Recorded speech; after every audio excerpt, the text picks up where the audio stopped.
I am calling the February 13th, 2024 meeting of the Board of Education to order per Government Code Section 54950 Exequatur and Education Code Section 35140 Exequatur at 5 o'clock p.m.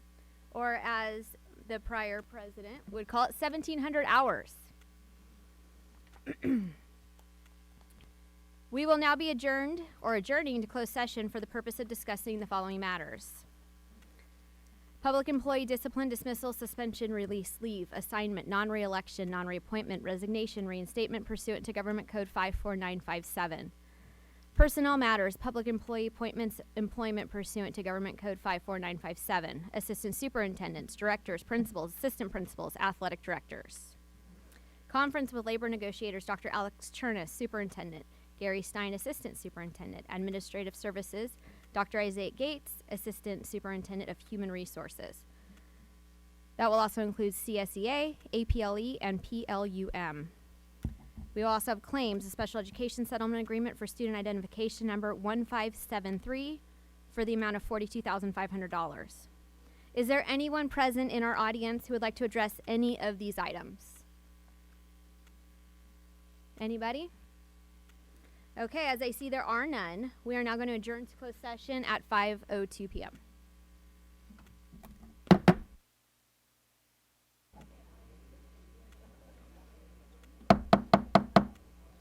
All right, good evening, everyone. Welcome to the Placentia-Yorba School District Board of Education Board Meeting. It's a pleasure to see everybody tonight, and as you can see, we have a special guest. This is the Placentia-Yorba Middle School Jazz Band. We have 19 student performers who make up this group, including 5 saxophones, 3 trombones, 5 trumpets, and a rhythm section that includes 1 keyboard player, 1 drum set player, 1 guitarist, 2 string bass players, and 1 vibraphone player. This program is under the direction of Director Jocelyn Crisea, and we are so grateful that they could be here with us tonight to share their talents. I just wanted to let everyone know they performed for the showcase a couple weeks ago at Placentia-Yorba for the computer science charter school that's coming in. And they just did such a phenomenal job. We all sat there in that row and we said, I know who is opening up our next board meeting. So without further ado, turn it over to you guys. Thank you for being here.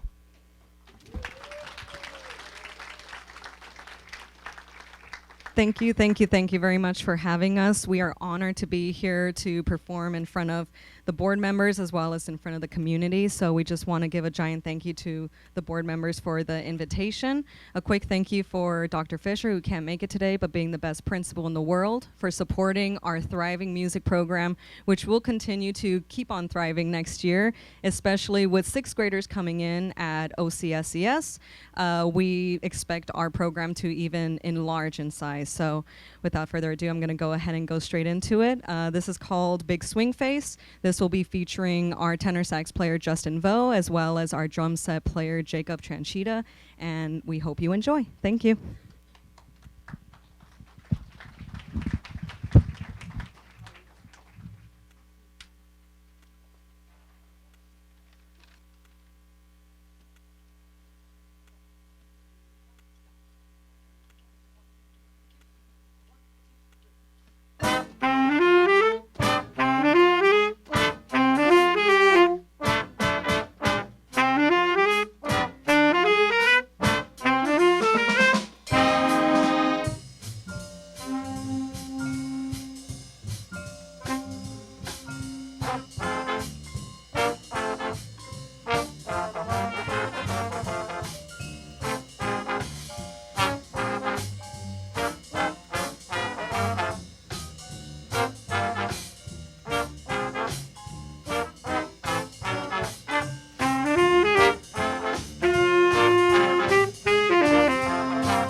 I told you they're amazing. Mrs. Crecia, I just have a couple questions for you. Where have you seen the most growth in your program? And also, too, with the new computer science school coming in, what's your music program going to look like, and what are the classes going to be offered? Awesome. I think the biggest growth that I've seen in the past, this is my 4th year teaching at Bernardo-Yorba, is not only the amount of children, because I came in when there was only 3 classes. I don't know if a lot of people know that, but I literally only had jazz band, regular band, and orchestra. Now it is going into segue into the classes we offer. We offer jazz band for 0 period. We have a specific percussion class that offers drummers as well as any other percussion student to have specific help on percussion. I myself am a percussionist, so it's been an amazing, amazing help to have that. We offer a wind class, 2 wind classes sections for our, trumpets, clarinets, so be it. And we also offer 2 orchestra classes. So you can be in jazz band, you can be in performing band, you can be in orchestra. All of those are offered, but not only did I see the most growth literally from the numbers, but I've also seen just the growth of passion from the students. The amount of work that those kids that are now out there, obviously working so hard to just clear out a stage, they put so much time into the music. And not only that, but they put so much time into their relationships in the band and in the orchestra and in the jazz band. They can tell you how they make the closest relationships in music. I know I did when I was a kid. So yeah, those are a few things that are going to be expected. And even being the Orange County School of Computer Science, we will still be offering all of those classes still with the support of Mrs. Fisher, Dr. Fisher. That is amazing. I'm so glad to hear this. I mean, you guys are just everywhere you guys play, you kill it. So that's amazing. Thank you. And thank you so much again for having us. It was amazing experience to be able to give the kids a chance to play in the district board meeting room. So thank you very much. And thank you for the audience members that came to see us. Thank you. I just have a quick question. Is there any other ways that our board can support you? Is there anything that you're looking for? Any support from us, from your school, from the community? I mean, you have done such a phenomenal job with this program. I'm so proud. Thank you. Proud. Thank you. I am too, because like I said, I built it from the ground up. So it's my baby, literally. I think my spouse can tell you that too, that I spend a little bit too much time in the work and treating it like a baby. But I would say to help, just doing more of this. Inviting the kids more to be out here in front of the community and actually show like what we're doing, because I think it kind of gets covered up a lot of the time, especially during like festival season when it's happening during school hours. Not a lot of people come see what we're doing in March, which is our busiest season, right? Mr. Mortensen, it is our biggest season, and most of those performances are happening in the morning when no one can come. So I think just being more present would be awesome. Like the kids were super nervous to play in front of board members. So I think just like giving that experience to all of the students, but more frequently with us now, since we finally got that, it'd be awesome. And I mean, I know Prop 28 is coming, and some grants will be great, so that will help a lot too, bringing in some, instructional assistants, and also bringing in some coaches, and just pretty much projecting our students to be higher skilled in the future. Okay, well, thank you so much for coming, and we look forward to supporting you more and supporting all of our programs across the district. This was a great experience, and so I'm hoping that people, if you guys want to come perform, anybody in our district, email me. We'll get you on. Like, we'll just start having performance sets up here. Yeah, thank you so much. Really, it did mean a lot to all of us, and it's great to put ourselves out there, especially with this new charter conversion happening. I just wanted to show that, music is safe, music is here to stay. Both choir is still going to be included and offered to the students, but instrumental will also be still thriving as it is today. Awesome. Thank you so much. Thank you very much.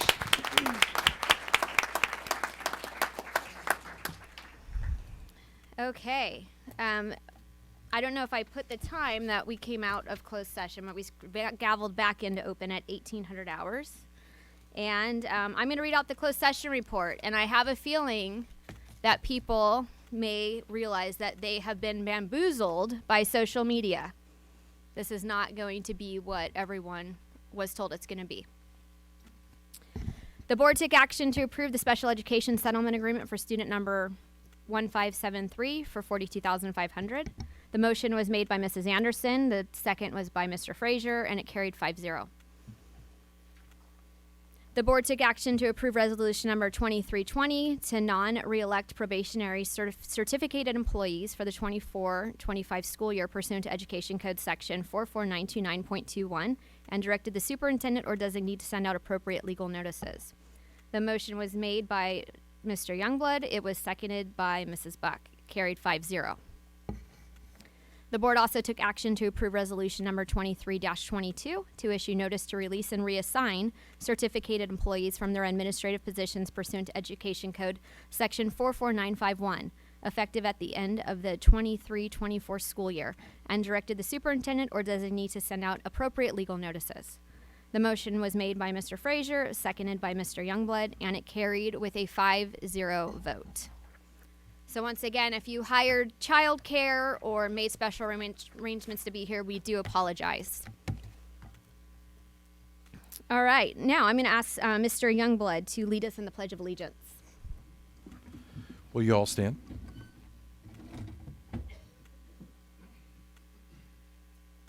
Ready? Begin.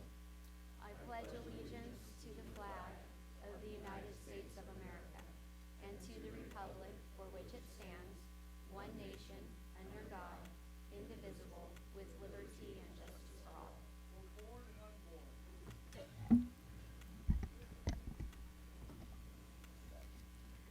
All right, so now I have the opportunity to bring up for an inspirational message. We'd like to partner with people in our community who give back to our schools, the community.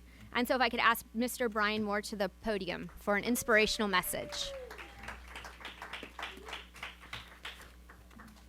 Thank you. My name is Brian Moore. Yorba Linda. I have a daughter who's a junior in high school at Yorba Linda High School. I also am honored to serve as the senior pastor at Cross Point Church, right across the street from Sky Zone. And I have participated in numerous principles of the day that you guys have put on at Yorba Linda High School. I did one at Esperanza High School, did one at El Dorado High School. And I just want to say thank you so much to each and every one of our board members, the trustees, superintendents as well. Thank you guys for what you do. And I just want to honor you because I served for a season as the president of the Yorba Linda Chamber of Commerce. And anytime that you serve in a leadership role, you serve in leadership, but sometimes when you're out front, you get kicked in the rear as well. And I just want to say thank you guys for what you do, and we honor you guys tonight. Tonight, what I want to do is I just want to highlight a couple of really cool things that I believe that the school district is doing that I just want to bring some awareness to for those that are unaware. The partnership with Lot 318. And Letty is such a special person in our community. And I want to say thank you to the school district. You guys provide tutors at this after-school program that is near and dear to my heart and so many people in our community as well. There's many students there that struggle with food insecurity, and our church has the opportunity to be able to partner together to provide some food there. But your tutoring program, along with those that volunteer for the homework club, allows those students to go further faster. And I just want to say thank you guys for what you guys are doing there with Lot 318. And as I said, it's near and dear to my heart because I grew up in a very poor family. I remember one time that we didn't even have food, and my mom told me we need to pray, she said, for the next meal. And there were people that knocked on our door and actually provided a meal of support. And I was blessed to have tutors as well. And I wouldn't be here today if it wasn't for people like you guys that made moments like this happen. And so we honor you, and on behalf of our community, we want to say thank you guys for what you guys are doing in your partnership with Lot 318. And then secondly, I'm inspired by our clubs at our schools. And tonight I brought some students tonight that I just want to highlight. School clubs are so important because the Princeton Review actually says that high school clubs give students an opportunity to demonstrate their leadership, their creativity, their teamwork, as well as initiative and passion for the interests that they have as well. And I often tell teenagers, your friends are like elevator buttons. They'll either take you up or they'll take you down. And these clubs are an opportunity for teenagers to be able to find community. And there's a club that was started called the Crosspoint Youth Club last year at Yorba Linda High School. And that club started with just a few students, 100% student-led, meeting together weekly. And they pizza together, but they also brought community. They also encouragement and helped build their faith as well. And that club quickly became the largest club on the Yorba Linda High School campus with over 140 students that are meeting every single week. That inspired some other students that were at El Dorado High School that this year, there's a freshman, Eden Ponce, that started that club there. That club grew to over 100 students. It also inspired Noah Crockett to start a club at Esperanza High School. That one has now grown to nearly 100 students as well. And I know it's not in the district, but we have another one at Canyon High School as well. And we now are seeing over 450 students that are meeting in this club every single week. And I just wanted to highlight the presidents of those clubs. So tonight we've got Shane Wheeler here. If you'd stand, we've got Noah Crockett here, and we have Sadie Moore, and I don't know if I see Eden or not. But I just want to take a moment just to highlight and honor these students for their leadership.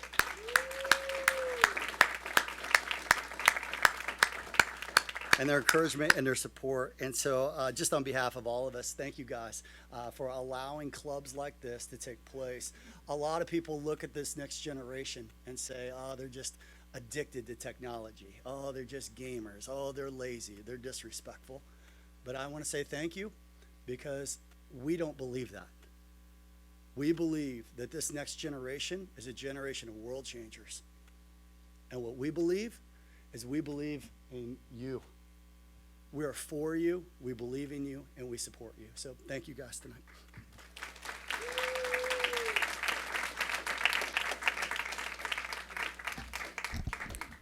Thank you so much, Brian, for that message, and thank you for the leadership that you brought and your leadership in our schools. We appreciate it.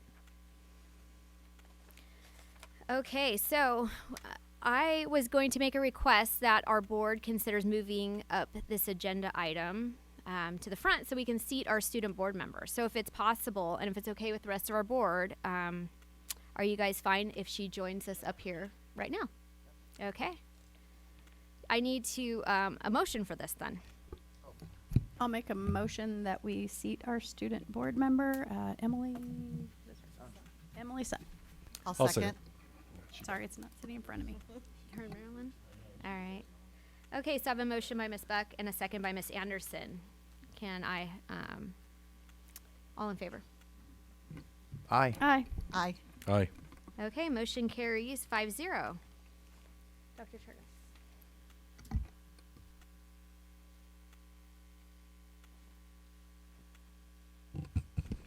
All right.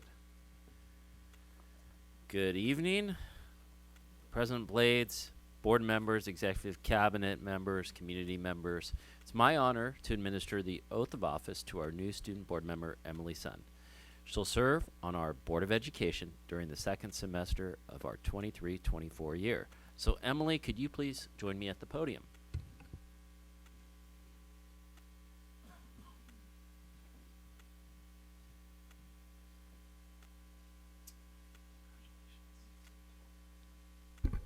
Okay, so first, please let me share a little bit about Emily. Emily grew up in our district, having attended Woodsboro Elementary, Kramer Middle School, and now she's at Esperanza.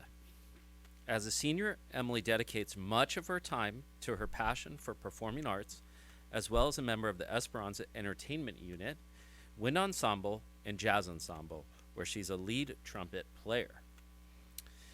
Emily's senior year also includes several AP classes, such as computer science, government, economics, calculus, and literature, as well as other extracurricular activities like writing for the school's newspaper, membership in the Asian Pacific Islander Student Union, and varsity volleyball, just to name a few. Following graduation and beginning in the fall of 24, Emily hopes to attend a university to pursue an education in psychology or a related field.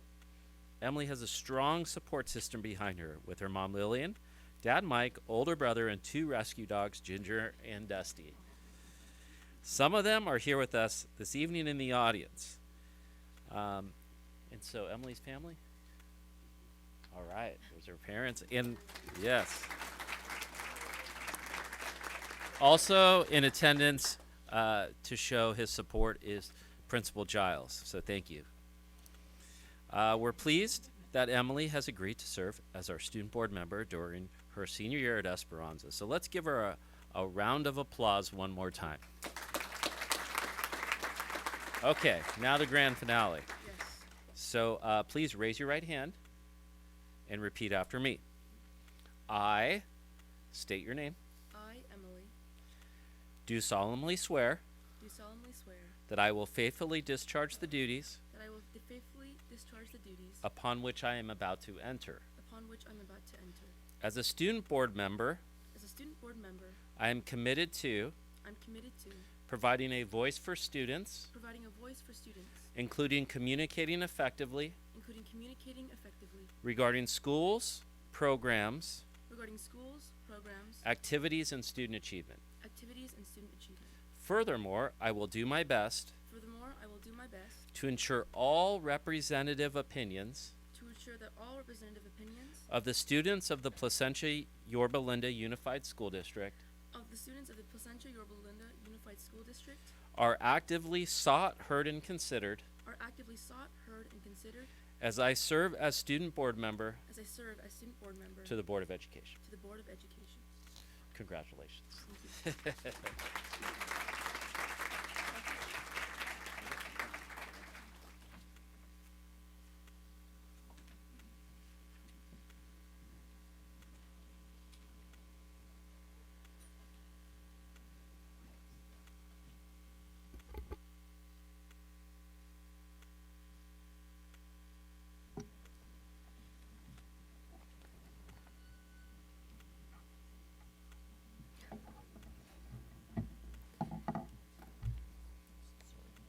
Okay, nuts. Welcome once again. We're so glad you're here. And as I kind of whispered in her ear as she walked by, once an Aztec, always an Aztec. So roll call. Let the roll call show that all board members, including our student board member, are present and seated. I need an approval of, I need a motion to approve the February 13th Board of Education agenda. I make a motion to approve the February 13th, 2024 Board of Education agenda. I second. I have a motion by Mrs. Anderson. I have a second by Mr. Youngblood. Any comments? All those in favor? Aye. Motion carries. Is that a aye from our student board member? Yes. Perfect. Thank you. Okay, moving into our public comment announcement. Public Special com- meeting minutes. Where? Special meeting, there's a special meeting minutes. I don't have it. I'm not there yet. That's okay, Todd. Did I get excited? Todd's getting I've been out of excited. town for 2 meetings, so. He's better. He's used to the telecommuting or whatever you're doing. All right, so back to our public comment announcement. Public comment cards are available in the foyer. Cards must be completed and turned in prior to the designated time for public comment. There's a maximum time of 3 minutes per person. If translation is needed, an additional 3 minutes will be given, but please let us know ahead of time so we can accommodate you. We have a civility policy per Education Code 220. It prohibits discrimination on the basis of disability, gender, gender identity, gender expression, nationality, race or ethnicity, religion, sexual orientation, or any other characteristic that is contained in the definition of hate crime set forth in Section 422.55 of the Penal Code, including immigration status. And before I ask for a motion, I am just going to add that due to a technology issue, the January 16 board meeting minutes attached to the February 13 agenda were incomplete. The board was sent a corrected copy for review, and there are corrected hard copies available. Can I have a motion for the minutes of January 16, 2024? I'll make a motion to approve the January 16th, 2024 regular meeting minutes. I'll second. I have a motion by Mr. Frazier, a second by Mrs. Anderson. Any comments? All those in favor? Aye. Aye. Aye. All right. Motion carries 5-0. Next, I'll need a motion to approve the minutes of the special meeting of January 25th, 2024. I'll make a motion to approve the minutes of the special meeting of January 25th, 2024 as presented. I'll second. I have a motion by Mr. Youngblood, a second by Mr. Frazier. I believe there was only 3 of us in attendance, so I believe only 3 of us will be voting on this item. Correct. I'm going to abstain. All those in favor? Aye. Aye. Aye. Motion carries 3-0.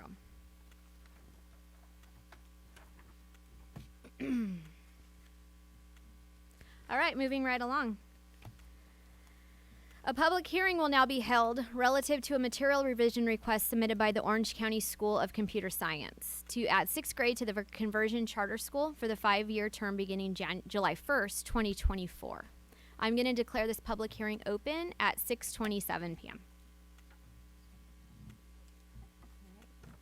And it appears that I have one speaker for the public hearing, Shani Murray.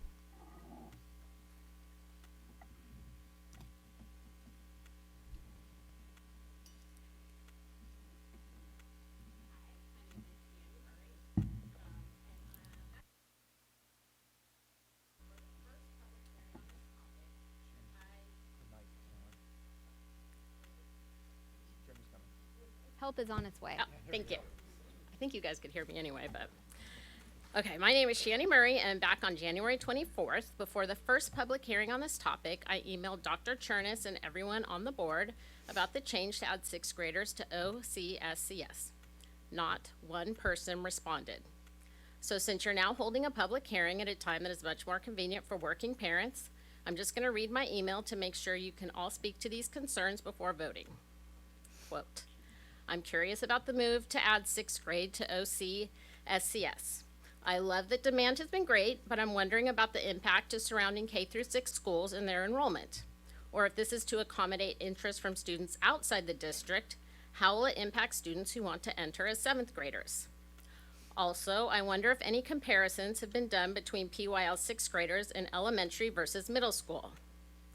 I believe there's been an ongoing debate about which is better, so I'm curious if there's any research to back up one versus the other. What is better for students? And have local parents been surveyed to see what they prefer?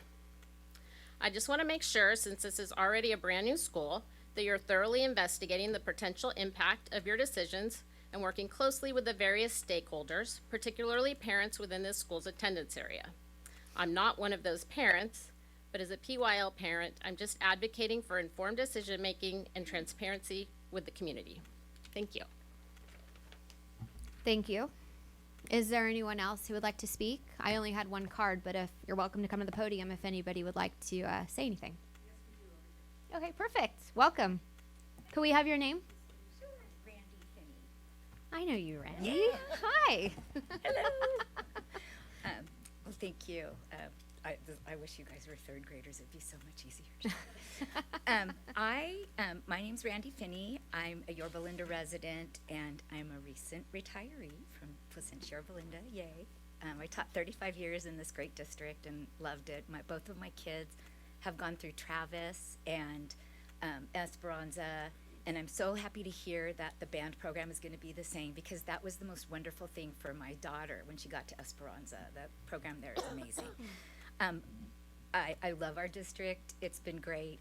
I just was curious because just some things to consider, and I know probably you've all probably already considered them, but just I was teaching during the 20-to-1, which could have been a great thing, but it wound up being a big debacle. And so just some things that were concerning to me was the problem that first came out was we didn't have enough housing for the students. We didn't have enough places when we shrunk our classrooms to 20, and then we weren't able to get enough teachers, and it wound up being what could have been an amazing thing. It wound up being expensive, and it didn't work out, which was really disappointing because my kids, of course, went through the 20-to-1.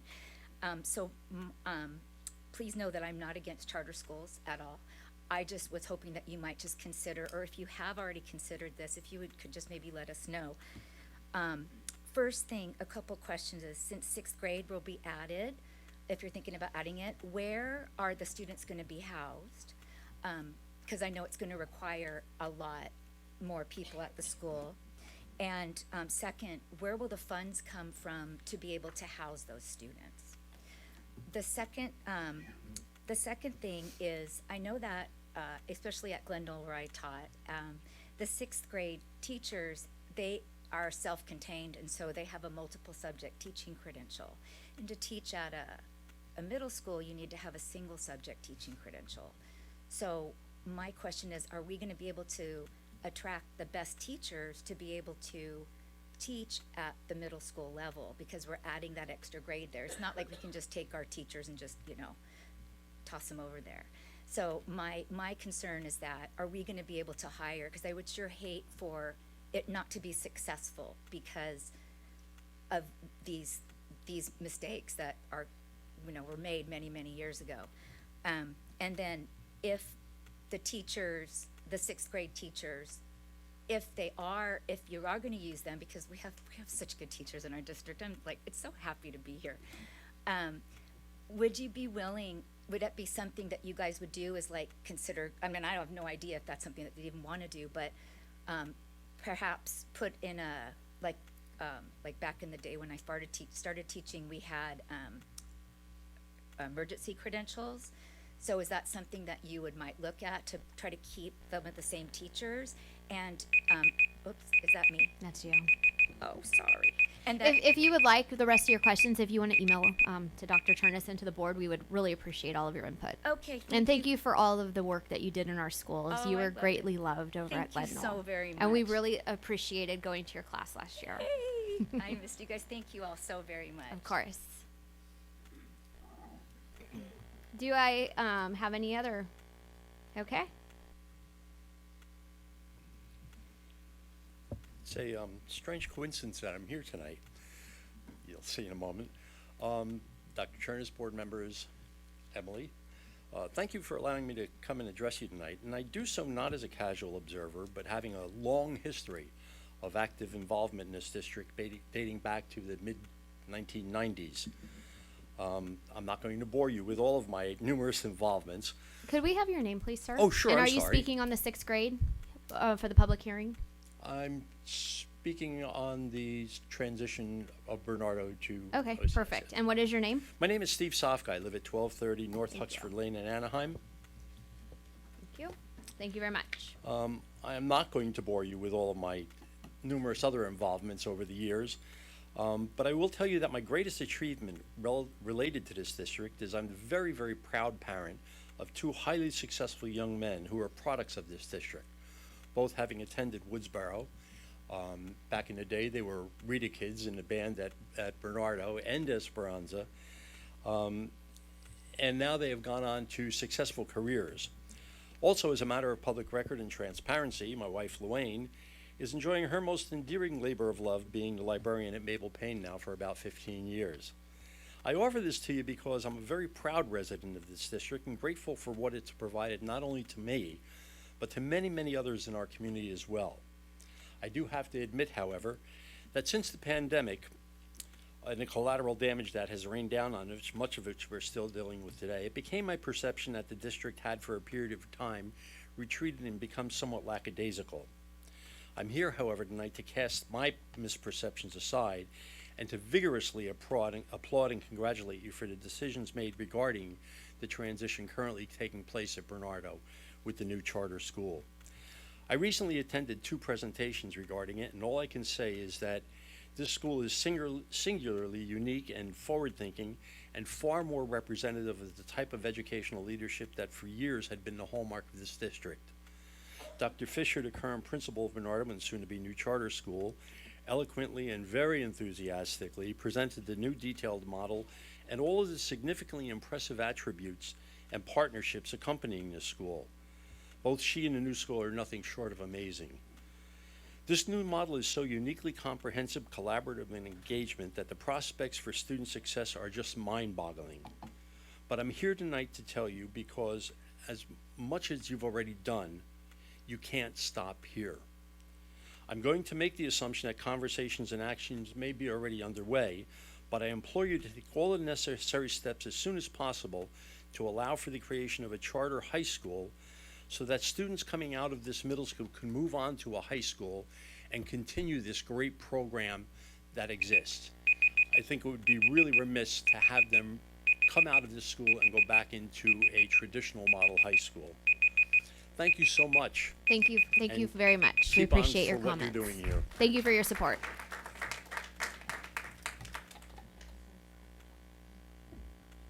Did you turn in a card, John? No, I did not, sorry. For the next comments I did, but not this one. Okay. Sorry. John Quackenbush, 1620 Valencia Avenue.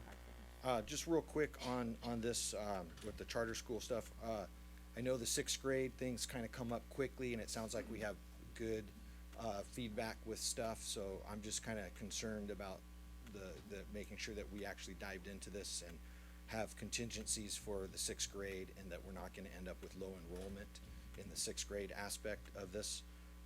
And that one of the things I was scanning through the minutes and all the charter, and I came across some stuff that I have to admit I don't know all of it. I didn't do a deep dive into it, but I just want to confirm and reiterate that in previous meetings we've given a list of priorities, and we've made the priorities where we've put out of district last and we've kept in district people first.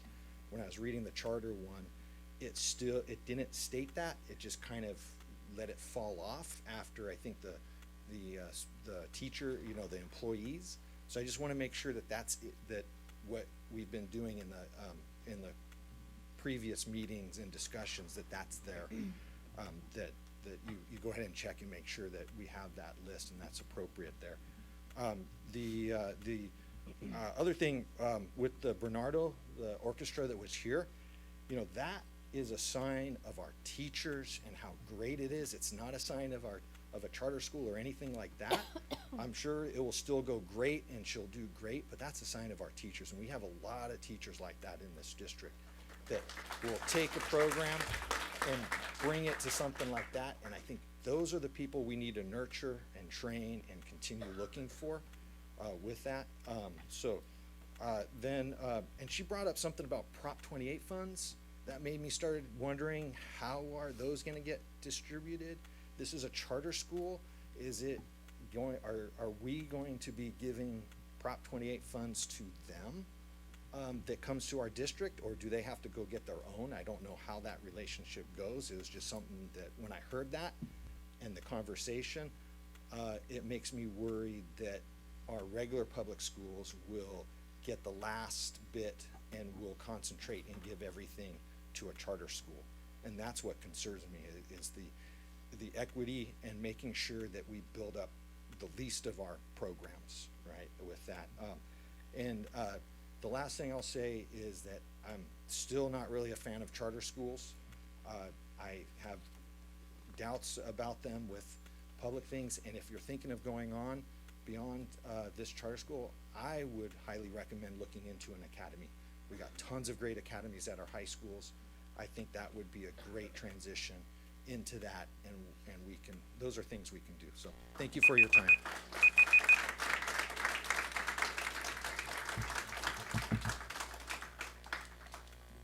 Hello, my name is Marissa Mallory. I turned in a card for public comments, but switching it up to here now. I'm actually a former PYL parent. Both of my daughters went to PYL high schools. My son kind of watched their experiences, and he chose to go to a private high school. But I'm also a 26-year classroom teacher. The past 23 years, I've been at an independent charter school. And I have to tell you, talking to Mrs. Fisher, it's so exciting to see what this board and what a strong admin team is doing and how they're doing what's best for kids right now. I know the power of charters and what they can accomplish, and having this newest charter is really going to transform the educational experience for kids not only going to Bernardo, but district-wide. Because once the charter starts doing things, other schools start to look at it and they're like, hey, we can put that in too. So in the bigger picture, I'm so excited to see, and I'm really applauding the proactive approach PYL is now taking to ensure a quality educational experience for all of our students. And I kind of wish I had a fourth, but that's not going to happen. So thank you very much. Thank you. All right, if there's no one else, I am going to close this. Okay. I didn't plan on it. I think for many years this district has been full of stale air, stale ideas, doing the same old, incompetent administrators, incompetent superintendents who just come in, get a paycheck, and move on to the next job.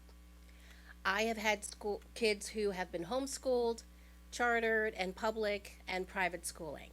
I think whatever you can do to provide a lot of options, the world is changing faster than you want it to. Education needs to change along with it. I think there are even some math classes that I learned that many other public school districts have that ours don't, that put my kid at a distinct disadvantage in applying to engineering colleges. We do not have linear algebra. We don't have multivariable calculus, and I can name a few others. There are lots of public high schools that have those classes. And again, because he was applying to engineering colleges and speaking with various coaches as well, they gave him inside information that you won't be competitive because your high school does not offer those math classes. So I think whatever you can do to shake things up, change things up, not be full of stale air and stale ideas, full of incompetent administrators and incompetent superintendents. I'm happy someone new is here. We need a breath of fresh air. So charters, academies, getting out of your own comfort zone, stop thinking about California and this crazy A through G stuff that you want to stick kids in. There's a whole world out there outside of the state of California, and I hope you look for it. Thank you. Thank you. Anybody else? All right. We may never close this public hearing.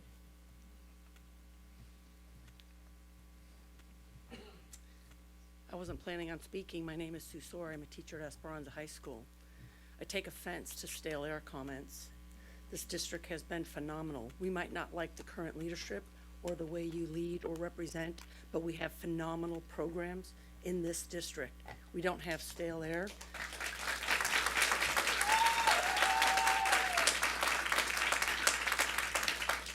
We have teachers and administrators that bend over backwards to give students options and opportunities in 13 different career technical education pathways in programs and advanced placement, and trying to open up advanced placement for all students that can take. Is this about the 6th grade charter? It is, because she is saying that this 6th grade charter is not the way. And so I'm saying that we have a 6th grade charter, let it go, but the programs that we have in this community and in this school district are of value, and they are not stale, and they are not new. The charter is new and a thing that we will look at and try. But in no way is this district stale. If we are, that's your fault.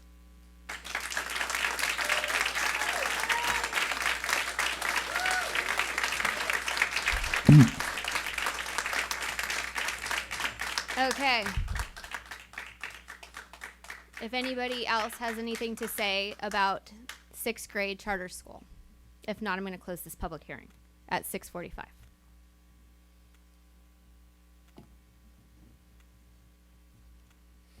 Okay, up next we have a presentation from Dr. Chernus about the new Universal Sports Institute at Placentia-Yorba. Thank you very much. I am extremely excited tonight to present this report to the school board and the community regarding the Universal Sports Institute. We have a location. Well, first, let me start by saying our parents and our students want options. And the world of education is changing, whether you like it or not. And so we could either be a good district, or we can be at the forefront of where education is going. And that's why I'm here. And we started a computer science charter school because computer science is the one industry where all big tech can't find enough graduates to hire for high-paying jobs. So where do they go? They go to other countries. We're going to change that here. We have a computer science charter where we took a school of Placentia-Yorba with 550 students sitting today, and we have over 900 students in 2 months, not even 2 full months of enrolling kids. That says to all of us that our community demands education to be at the forefront of this country and this world. And we're going to do it here. We have over 60 students from out of the district that want to come in and go to our charter. That generates about $1 million a year in new revenue. It allows us to run new programs. It allows us to keep teachers. It allows us to pay our employees more because there's a demand for people that want to go here. Over half of the districts in California are in declining enrollment. We are not because of this. And we're going to continue to develop new programs that put kids first. Families want specialized education. They don't want the same thing. The classroom has looked the same for over 100 years, pre-COVID. It was a bunch of chairs with teachers in the front. And we've added some technology to make it look better. But things are changing. It's about specialization. Computer science is about specialization. When I got here, I heard so many people, parents come to me and say, we're losing kids to specialized athletic schools. People are going, there's a girls' soccer academy a few miles away. Kids are going there. We're losing kids to other academies and charter schools. And you have all these specialized schools with kids that are focusing on athletics that we're losing. Well, here we have a great homeschool program in our district. We have a great virtual program in our district. But what we don't have is a athletic-focused specialization that we can capture a lot of these kids in our community that are homeschooling, that are doing virtual school, independent school, but are specialized in athletics, and are going elsewhere, or they're homeschooling. So we are going to develop an institute where our kids and kids throughout Southern California that want to attend can specialize in athletics of their choice and train, as they're already doing, but our district captures the ADA, and our district builds this school, and our district's at the forefront of education and specializing in academic instruction and academic programs. We'll have a computer science pathway. Now we'll have an athletics pathway as well. So this institute represents the future of education. Specialization, parents want options, kids want options, and that's what this does. In addition, we have a property that's completely underutilized. We call this the PDA. It's at 499 Casa Loma. It's currently housing our virtual academy. I've walked through it several times. I've seen over 50 adults in this academy. I've seen maybe 1 or 2 students. We're going to change that. We're going to have hundreds of students go through this. Hundreds of students. And the virtual teachers will teach virtually from another location. We have people in offices there. They'll work from offices in other locations. But this academy, this institute, will be a school. It'll be a school for hundreds of kids, and it'll be a school that many, many, many families will want to go to. And we'll continue to provide unique opportunities for learning for students. So I'm excited about it. I'm here because I want to continue innovation. I want to continue to give our families options. And this gives our families and our students more options. And we'll continue to do that. So we have funding, specialized funding, to put into this school, funding from what's called developer fees. This money must be spent within 5 years. And this is exactly what the money's for. It's for new schools, new development. So I've gotten a lot of questions about, whenever we develop new programs, just like the Orange County School of Computer Science, I've gotten questions about we're moving too fast, we're changing things. Well, we are moving fast, and we are changing things. but we're doing it because it's best for kids and our families. And there is urgency because we have students today in our schools that we could be doing a better job serving. And so there is a sense of urgency. My staff feels it. My staff knows every time I come to work that I have high expectations. And so the urgency translates to exceptional, specialized programs for our kids. Now, in addition to that, what else are we doing this year? We're focusing on all of our schools. We've offered free tutoring for thousands of students this year. Before this year, that never happened. So I don't want people to think, well, you're just focusing on the charter, you're just focusing on the Sports Institute. That's not the case at all. But what we're doing is we're creating new, innovative, unique programs for kids. And so the report speaks for itself. The goal is to develop specifications and go out to bid for public companies that want to come help develop our Sports Institute. Students will enroll in either the virtual academy or the homeschool, and they'll train. They'll train at this institute. And many of the families that otherwise wouldn't come to us will. And many of our school programs that want to access this facility will be able to. So it's only a good thing for our community. It's something no other public school districts are doing right now. And so I'm very excited about presenting it, and I can't wait to get started. And that concludes my report.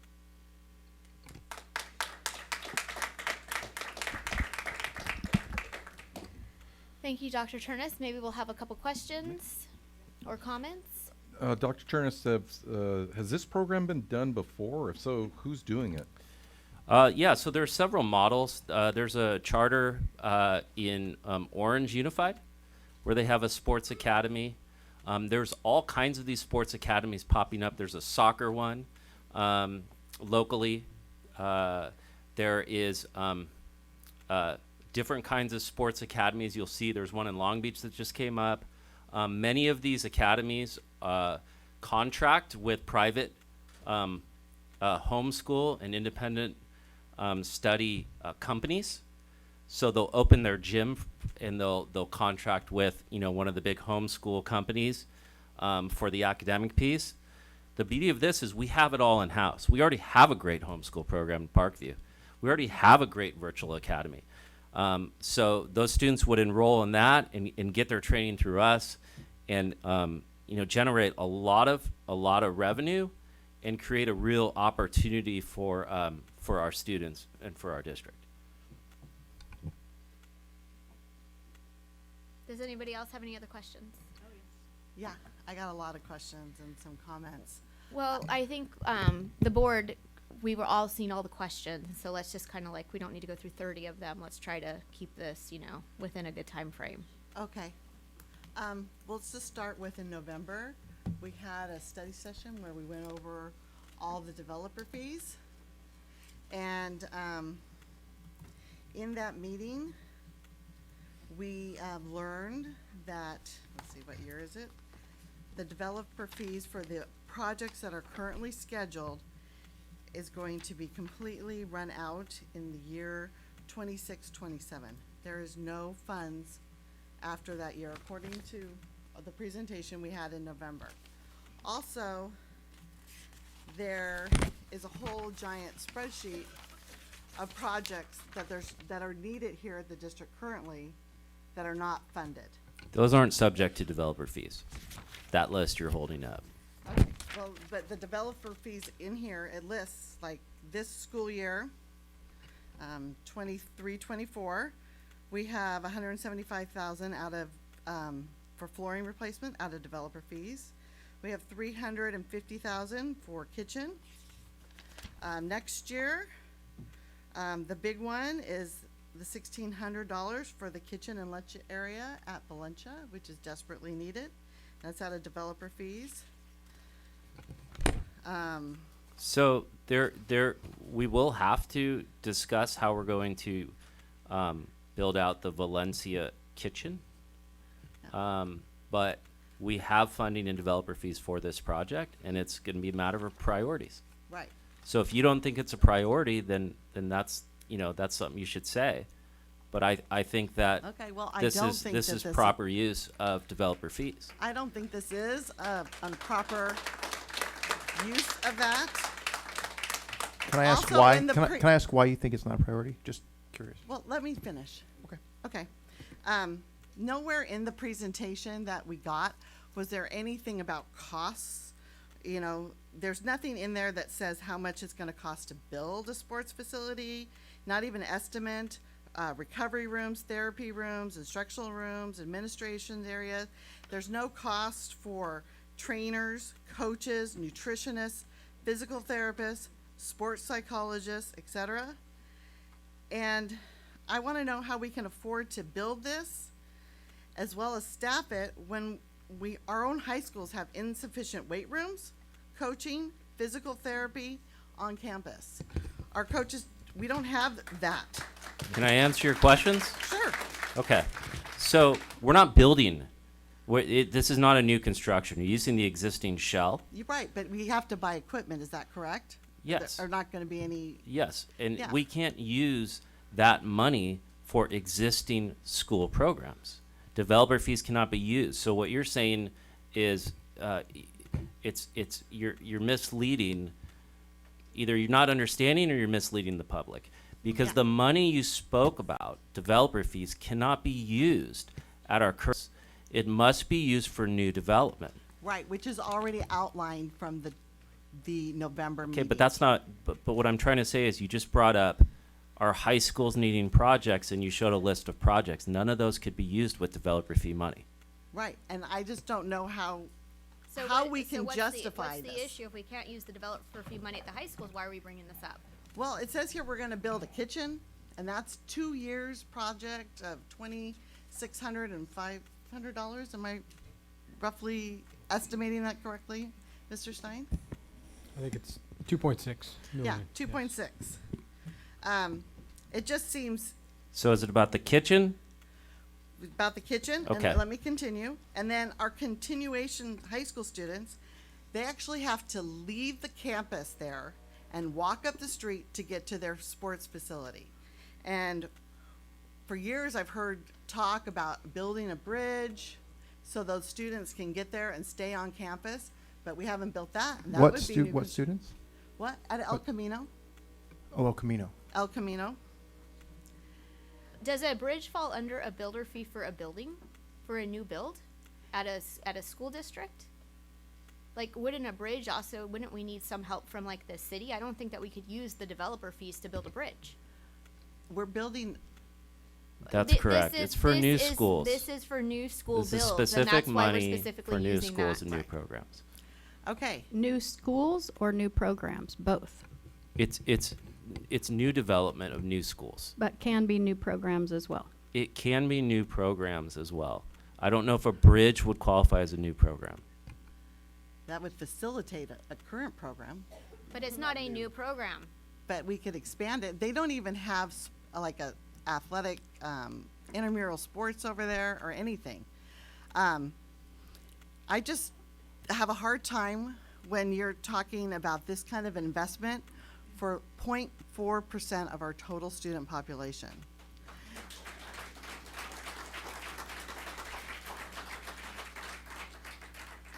And I asked a question about how many kids are participating currently in sports, but I haven't got that. I don't even know how many students right now that we have participating in sports programs throughout our district. So can I An address awful that? lot. Well, I don't think that there's also another part of this that is not kids that are participating in sports inside our district, because you've got gymnastics, you've got all kinds of, like, we don't have a rugby program. There's kids that do ice skating and do all kinds of things that have nothing to do with our schools that actually do private training, that Right. do independent study outside of our district. This Or is an some of them opportunity. do homeschool in our district. Exactly, and mine do. independent Yeah. study. Exactly, And we already, they have the opportunity to go to our high schools. Yes, and they do. participate in Yes, they do. athletics. But they So we don't have. need this extra building. That's not true, that they don't need it. That's an opinion. But my point is, there are several students that are not in the district that would come to the district. So it's an investment in new revenue, is where I think that's why I see it as. This is an opportunity to build a new program that will bring new students with new ADA funds that will fund all of the staff positions that you're talking about that you're So curious we're building for. this for students outside of our district. No, inside our district that don't go to our Inside district. of our district, we already get the ADA. Not if they don't go here. Because they're leaving.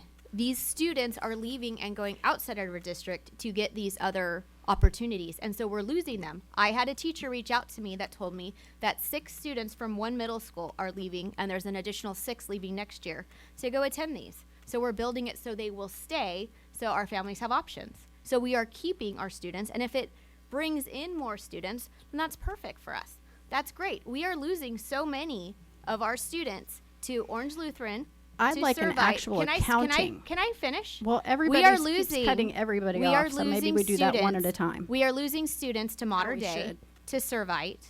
We're losing them to all these private schools because they go train other places, and then they get recruited. So if we can maintain our students and if we can give them the same opportunities and we can build up our district, why would we not do this? But then also to appeal to other people to come into our district as well who can't afford $25,000 to Orange Lutheran. This makes a lot of sense. Okay, I'm going to continue. We have a 36% of our students not meeting or exceeding English language arts and literacy, and that's according to our CAFS tests given in the spring of 2023. We have 47% not meeting or exceeding mathematics according to the CAFS test given in the spring of 2023. We have 14.2% English language learners according to the California dashboard. We have 45.3% of socioeconomic disadvantaged students here in our district. Our continuation high school does not even have a wellness specialist or a counselor on staff to deal with many mental and emotional needs of the students there. And every time I'm on that campus, I hear another story of what these kids are going through, and they really could use these things. But we're going to have a sports institute program with a sports psychologist. That doesn't add up. Our reclassification rate for English language learners is 15.34%. In 2018-2019 school year, it was 19%, and our LCAP goal is 20%. This number is going to be brought up in the next presentation. Our attendance rate has dropped from 96% in 2018-19 to 84% attendance in the 22-23 year. It's not feasible that student ADA will cover all the costs to pay for the athletic professionals as well as their academic teachers, facilities administrators, fair share of district costs. If ADA could cover this, why don't we have smaller classrooms? Why are we not paying our employees more? Why don't we have school psychologists and counselors full-time at every site? Why do we have combination classes?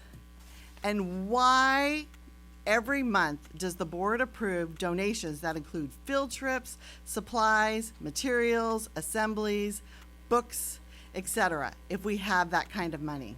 Okay, we need to give equal time to the Okay, board. I'm almost so done. Can we move on, please? Just a second. And we talk about how we're going to be renting out this facility to help cover the costs. This is a question to be answered later, but can you show me one district facility that we rent out that covers all of its costs and maintenance? And why are some of our current facilities in need of repair?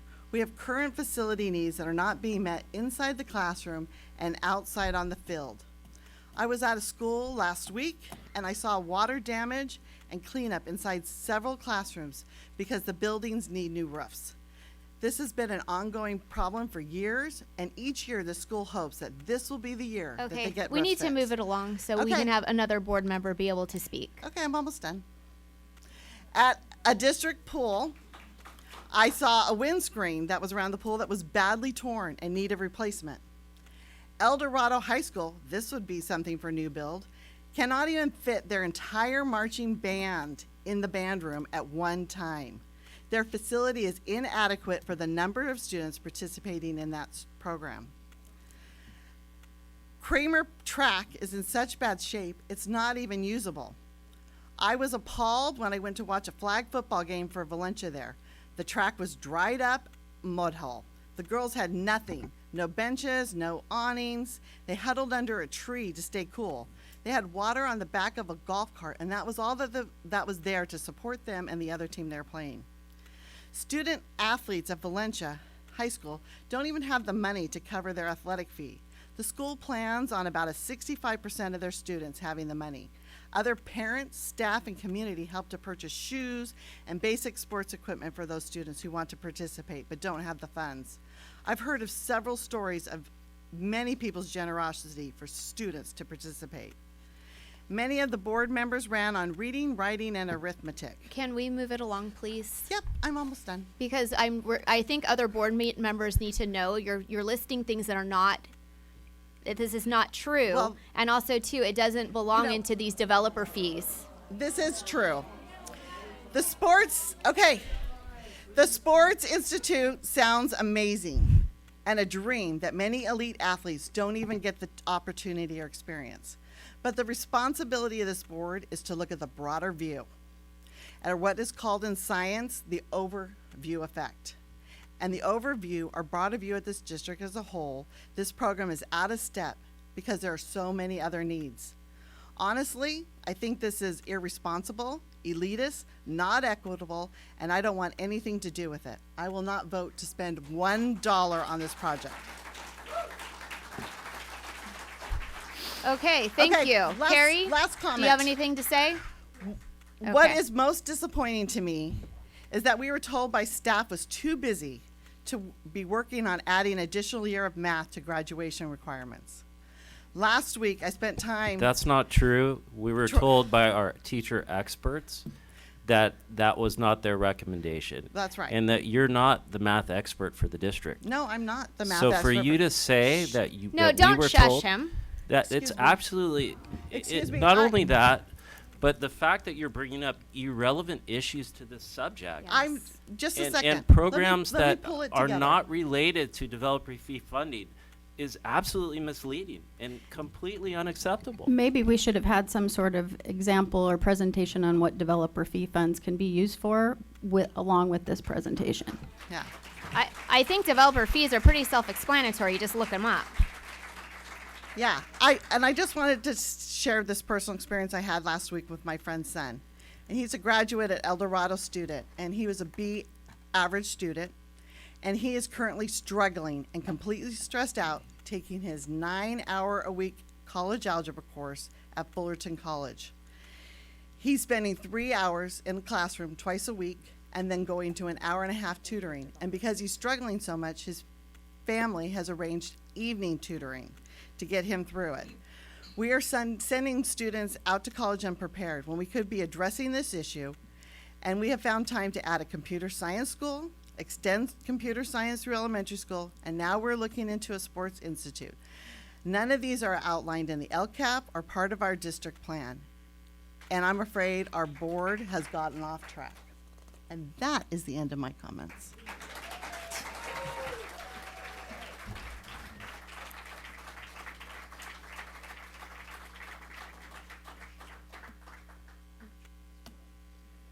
Sean, do you have anything to say? I have a few questions. Okay, not 30 though, right? Nope, just a couple. Perfect. She definitely asked a lot and covered what I don't need to. So my question is, who is Mr. Calavita from the training lab? This presentation this information we got mirrors exactly what is posted at the training lab on his website. And I want to know how the RFP process is going to be fair and open to the rest of the public and to those that are also running gyms, because this one is written like it's geared directly toward him. Well, that person had nothing to do with this report, never saw the report, so I don't appreciate that assertion. There is a parent who you're referring to who's a local parent who is an expert in this field, who has provided us with advice and information on how to design this. we will be relying on experts like that to put together specs for this. And we're going to move forward with speccing it out. But I'm not going to speak to regarding who this parent is, because that's just not appropriate. This project will be available for anybody, any company from the public that wants to submit a proposal. Any company can submit that. It'll be publicly disclosed, and the board will have an opportunity to publicly vote on it. So, you know, you can continue to ask those questions, and we'll do the best we can to answer them. Thank you. I would also just like to point out that I'm not going to be voting for this either. I want to point out the number of McKinney-Vento students that we have in our district, and this money should, I think, go to support them instead in some sort of new project or new thing.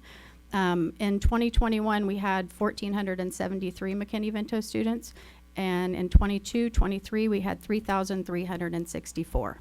We need to do more for those students.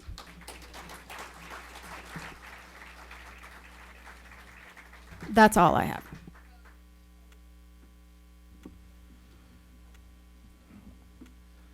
So I understand Marilyn's list of concerns, and there are areas which our schools need to be upgraded, and there is help in which we do need, and which has been happening for at least as long as I've been on the board. We've been looking at this. We've used the LCAP to help direct where those monies should go. I personally enjoy the innovative approach that we're having with our charter and this possible school.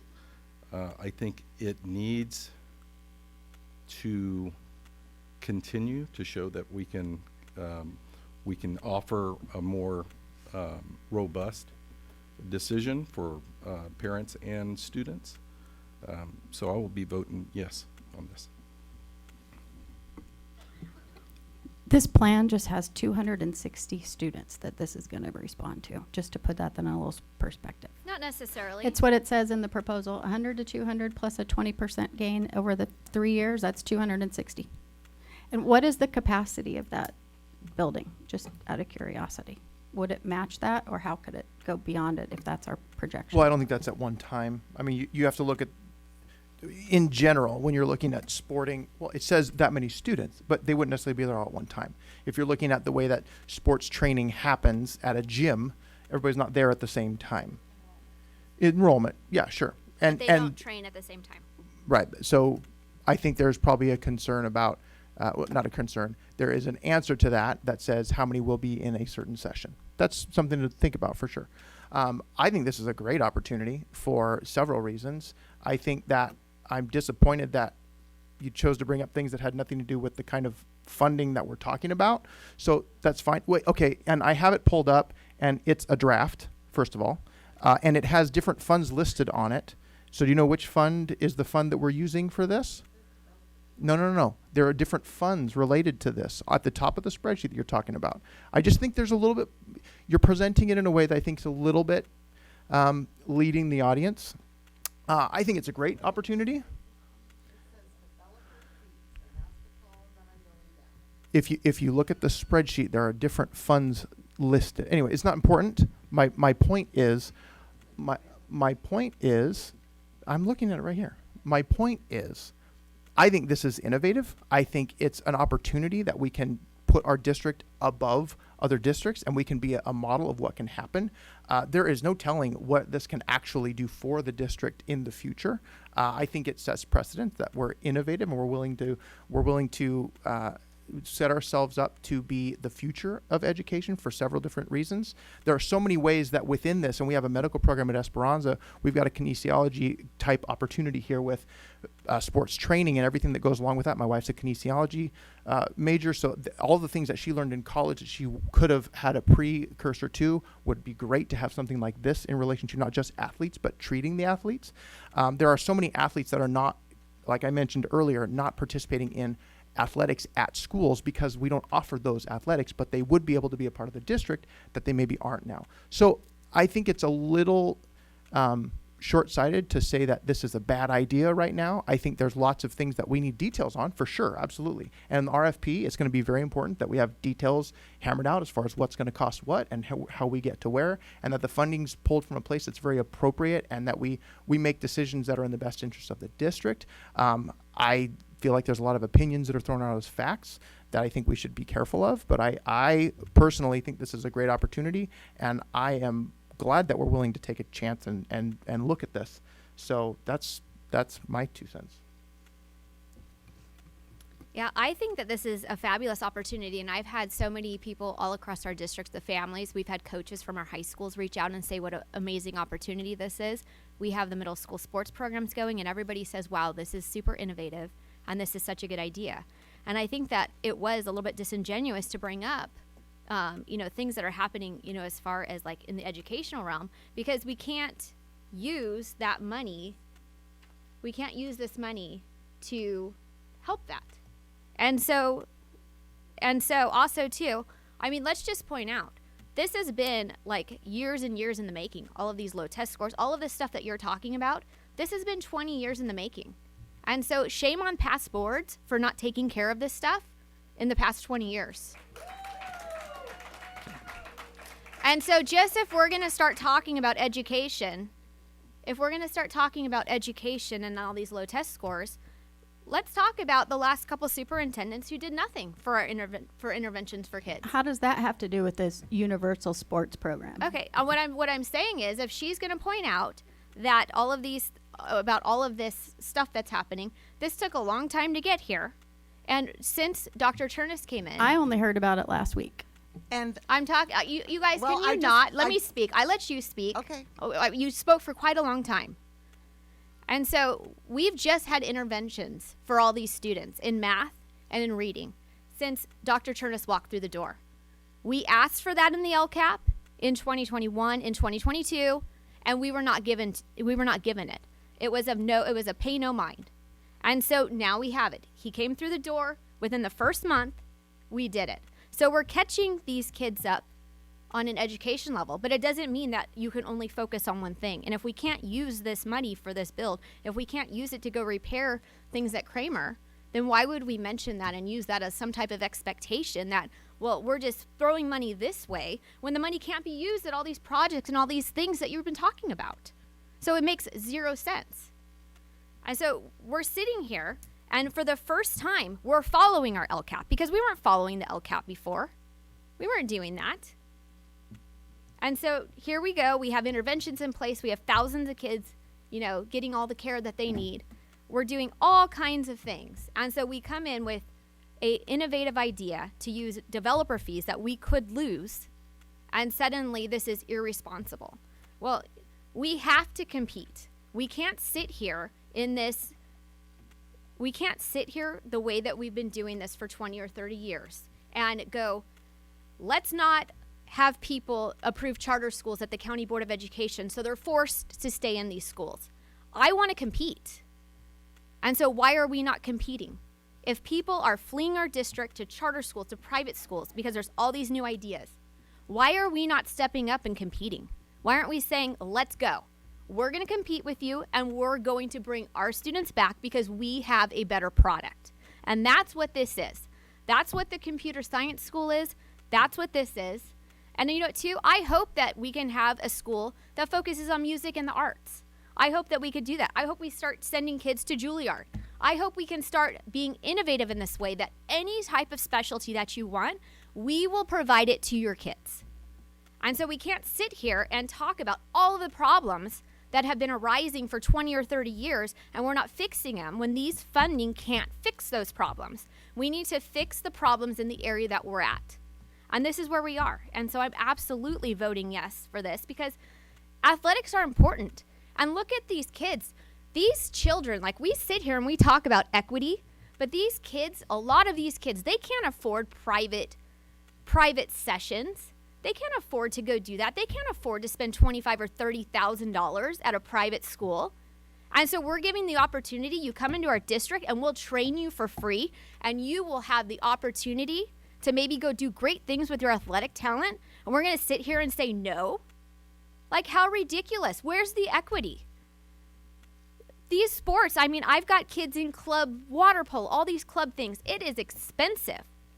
And we sit here and we talk about the underserved. We talk about this, but then we're going to say, we're going to deny this program. You don't get to have the same opportunity because you can't afford some fancy trainer. Absolutely not. So this is where we sit here and we say, we're going to step up to the plate. We're going to provide this school, and we're going to provide it for the kids in our community because you know what? This is the right thing to do, and it will give them so much opportunity outside. Leadership. Sports is leadership. Sports is all kinds of stuff. I mean, how are we looking at this so blindly? This is an opportunity for our kids. It's an opportunity for them to do so much greater things. And I just don't see how anybody can say that this is irresponsible. It is irresponsible not to go forward with this. And that's all I have. Thank you. Yep. All right. And so our next thing, we're going to move on to 14.2. Our 23 to... I just wanted to say that this could have been housed at Valencia if it needed to address if we were actually looking at helping the students that had the lowest income that needed the help. That's not. You can't do this at Valencia because it's an independent. No. That's not true. It's not true. The program. Listen. Just The bad program It's is an about academy. independent study with athletics, which is Parkview and Buena Vista. Well, I get that for this program, but developer fees do not just go toward homeschool and that automatically. I think understand. I think everybody understands But that. this is the program that we're putting forward. Exactly. Perfect. All right, we're going to move on to our 23 to 24 LCAP mid-year update. Dr. Chernus, please. Thank you, President Blades. It's been a tradition for past boards to pay a consultant upwards of $75,000 a year to do the LCAP for staff.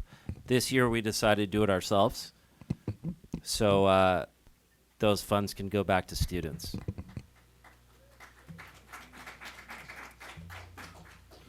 So you have before you the LCAP update, and I'm going to turn it over to Dr. Young. Thank you. Actually, I have Mr. Gary Stein opening up the presentation. I'll turn it over to you. Thank you. Good evening, President Blades, members of the board. Can everybody hear me in the back? Okay. Superintendent Dr. Chernus, Executive Cabinet, staff, and community members. We are going to be going over providing a mid-year update for the 23-24 LCAP. Beginning this year and moving forward, you will have this every year in February because it's a new requirement under law. So just a bit of background, AB 114, or what's called the Education Omnibus Trailer Bill, for anybody who's curious, that was passed, I believe it was last July. What it did is it added a requirement that we have this mid-year update every year by the 28th of February. If you recall, I think it was 2-3 years ago, we had the same requirement, but now it's a permanent one. What's required to be covered is we're going to talk about the difference or the budget overview for parents. So we're going to talk about what was adopted for the budget and then what we ended up with after everything, after the state passed their budget, which happens about 2 months apart. So we're going to give you a kind of a before and after picture and the differences there. We also are going to provide an update on the metric information, whatever is available to date. Some of it's still not available, but we'll present what we have.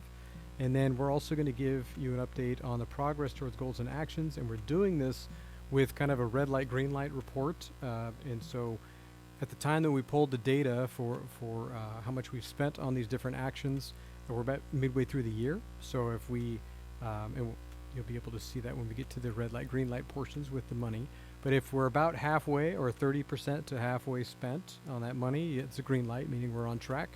If it's lower than that, but we're still have started it, it's yellow, and red means we haven't started it at that point when we pulled the data for this. So we're going to go ahead and start talking about that. This presentation is going to be a collaboration with Dr. Young and myself and Mrs. Gray, and so we will be jumping back and forth as we go through.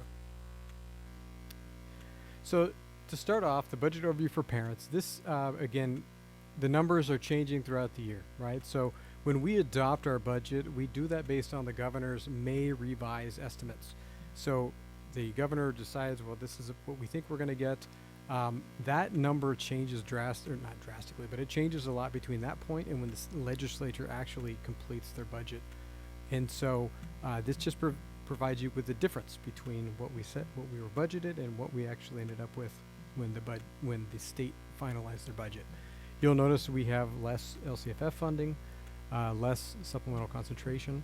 That is mostly related to a drop in our students that are attending the county office programs, so that's gone down a little bit.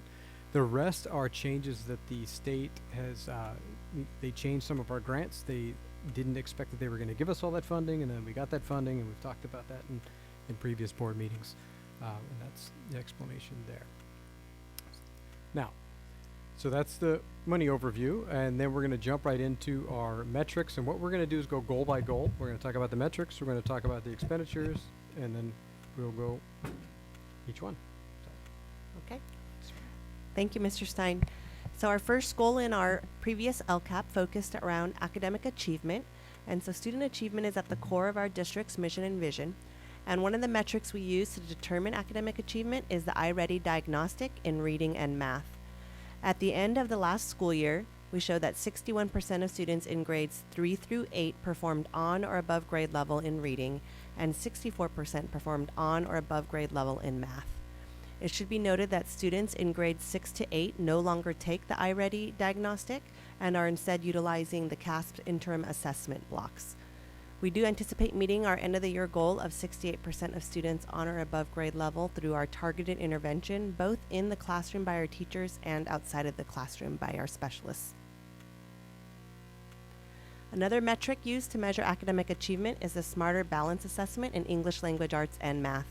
Students in grades 3 through 8 and 11 take summative assessments each spring. As you can see here, at the end of the last school year, 74.41% of our 11th grade students met or exceeded standards in English Language Arts, while 48.43% of 11th grade students met or exceeded standards in math. This far exceeds the state average for 11th grade students in ELA and math of 55.41% and 27.35% respectively. As you are aware, we have invested significant funding towards after-school math intervention this year with the goal of ensuring all students are meeting or exceeding grade level standards.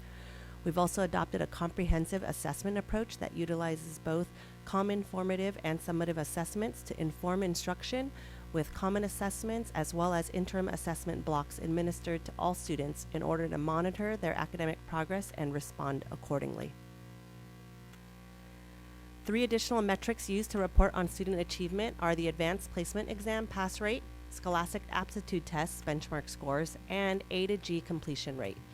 As you can see on the screen, we continue to maintain an excellent AP pass rate. Our SAT benchmark data continues to perform very strong, and at the end of last year, we were already very close to reaching our 3-year goal of having a 55% A to G completion rate. Our final academic achievement metric addresses the progress of our English learners. As you can see on the screen, our English learner progress remains an area of focus for our district, with 55.5% of English learners scoring well-developed or moderately developed on the summative LPAC last year. Our reclassification rate was 15.34% this last year as well. The LPAC is currently being administered for this year, and we look forward to receiving those results and reclassifying all students who meet the district criteria. So far this school year, 334 students have been reclassified as fluent in English, with more to come. Through our efforts outlined in the EL Master Plan, we anticipate increased English learner progress and reclassification rates this year. So for the next 2 slides, we're just showing you the actions and where we are with regard to our expenditures. So at the time we pulled this, which is again in December, we were on track for most of the actions that you see here, with the exception of the access and inclusion, but that work had begun, and we're still continually working on that. I should have mentioned before that a lot of these actions are phased throughout the year. So we may have actions that are specifically for second semester that are scheduled to start later. The green light, red light, that doesn't take that into account. It's just how much we've spent as at that time. And then for actions 1.7 through 112, we are on track with all of those to spend we're at least at 50% there.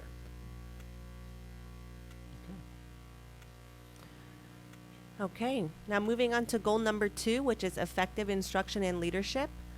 Providing effective instruction and leadership is another focal point for sustaining and increasing the growth of our student outcomes. As noted here, we have met the standard for the local indicator for the implementation of the California State Content Standards and are on target for achieving our desired 3-year outcome by the end of this year. On this next slide are the remaining local indicators which are used as metrics for reporting on this goal in our LCAP.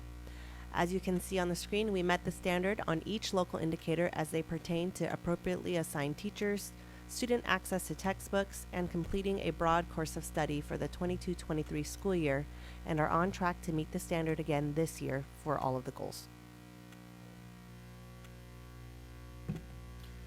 And again, so for goal 2, so we have actions 2.1 through 2.5, you'll see that we have the first and the last are in yellow, which means we are spending the money, but we haven't reached that 50% mark.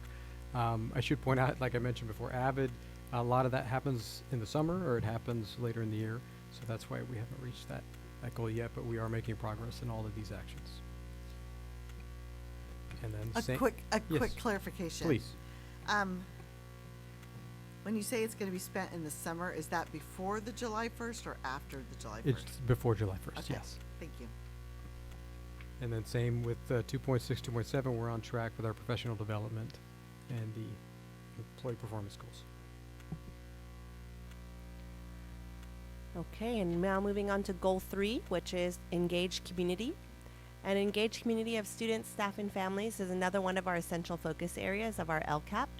You'll see that our graduation rate remains high with corresponding dropout rates remaining low, serving as an indicator of highly engaged students. The indicators for parent engagement remain strong with high percentages of parents both aware of parent education opportunities. This year, we have increased our various community advisory group opportunities, as well as our communication efforts through the superintendent's Monday message, our social media presence, and the addition of a digital flyer distribution platform.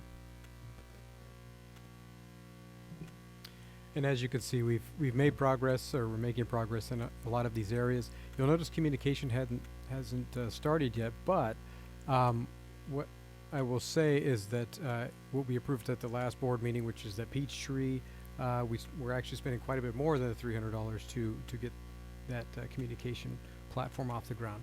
So again, this goes back to December, but we've already made progress since that time, since the time we put this report out in the communication action. Okay, our 4th goal focuses on safe and respectful environments. As you're well aware, a safe and respectful environment is essential to student success, and as such, PYL-USD continues to promote the emotional health, safety, and well-being of our students, staff, and parents through various actions. These include, but are not limited to, supports for students to help mitigate suspensions and expulsions, such as wellness and counseling supports, gear-up classes, and RBTs placed at sites to help address behavior. Additionally, we are implementing safety trainings and regularly scheduled drills providing alternatives to suspension, staffing school health offices, and ensuring access to life-saving tools such as AEDs and Narcan. We are proud of the district's commitment to keeping students safe and engaged while at school. As you can see from this next slide, attendance and chronic absenteeism is still something we are working on. It still proves to be a challenge with our district, with a rate of 17.8%. To address this, centralized attendance trackers with data have been created for each school site.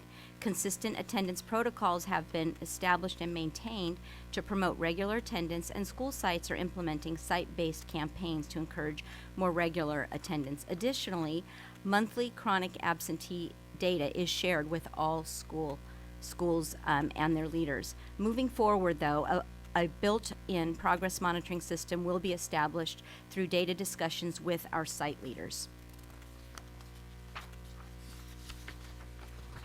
And lastly, chronic absenteeism under local school climate indicator goes hand in hand with local school climate. We know that if students feel safe at school and feel like they belong, they are more likely to attend school regularly. Our schools continuously refine their positive behavior intervention and support programs or PBIS, as well as utilize their wellness staff to ensure we continue to maintain learning environments that are both physically and emotionally safe.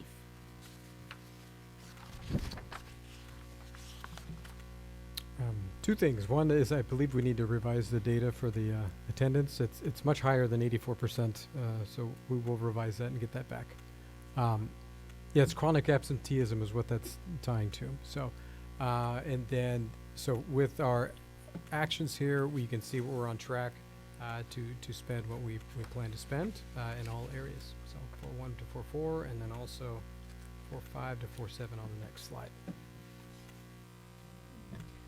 As we look ahead to this year's LCAP, which is a new 3-year plan, we will be moving away from the previous format of utilizing the PYL-USD focus areas, and instead we'll include 2 broad goals to support the needs and success of all students, as well as 7 focus goals for all student groups as required by law.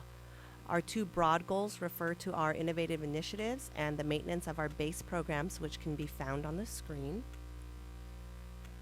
And in addition to the 2 broad goals for all students, this year's LCAP will include the 5 required focus goals to close the achievement gap for our unduplicated students, which include our English learners, our long-term English learners, our socioeconomically disadvantaged students, our foster youth students, as well as a goal that just captures all the unduplicated pupils.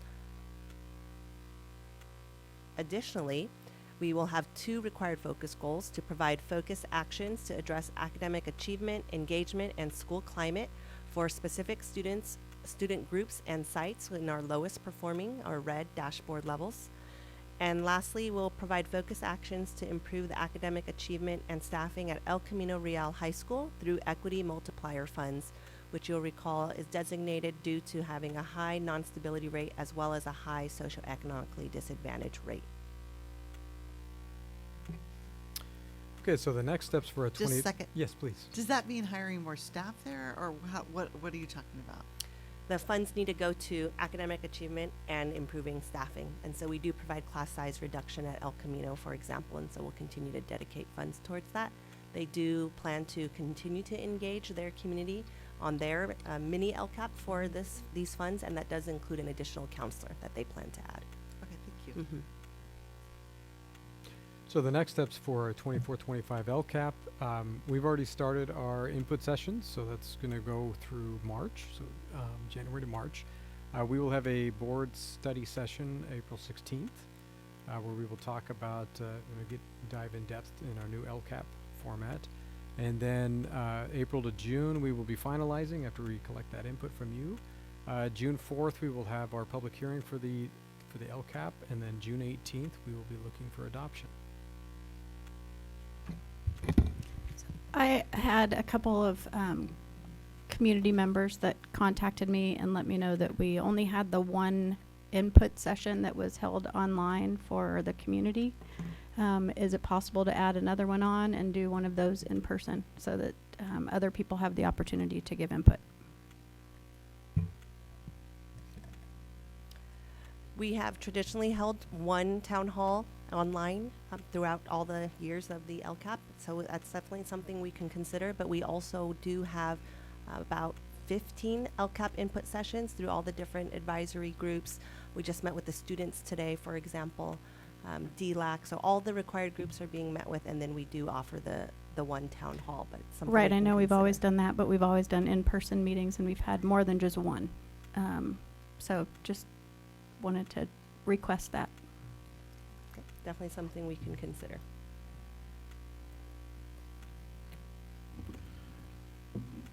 I think, Mr. Stein, this might be for you. Would you explain the parent education portion and how do people, especially out in streamer land, get involved in that? Which goal to action are we talking about? It's the engaged community parent education portion, Okay, actually that might be better. or whoever's better versed in it. Yes, please. I can address that. So some of the things that we've been doing for parent education is we've really been depending on OCDE a lot for some of their parent education that they've been providing.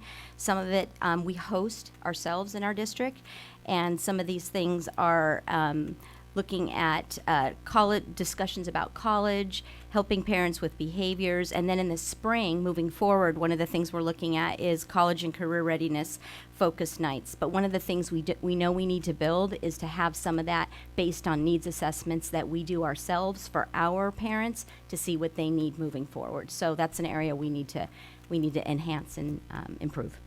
And is this mostly virtual, or is this a in-person type of? Typically, it's been in person. We could have it virtual, but what we've noticed is if we actually house these at the school sites themselves, we get better attendance. So if we have it maybe a couple on the west side, a couple on the east side at school sites, we'll get more parents coming.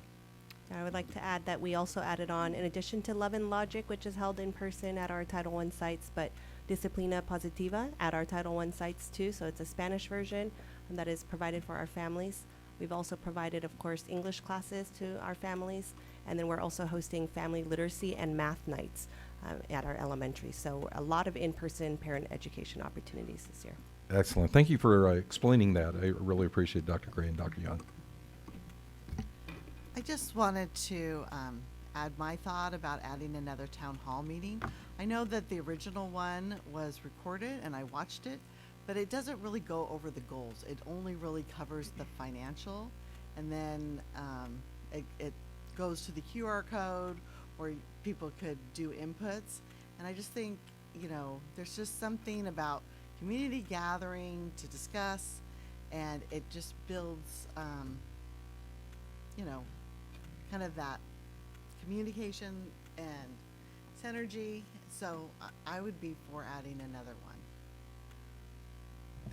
Absolutely. We did have audio issues with the recording, but on the actual, when it was held live, we did go through each of the actions that are presented as well, but it was just a very long, muffled audio for the recording, and so we did end up cutting that off on the recording. But we did encourage everybody to continue to look at the executive summary, which lists everything that was proposed, and we've posted the recording and links onto our website, and so any community member is welcome to participate and provide feedback as well. But we will definitely consider adding another town hall, whether live or, in person or virtual.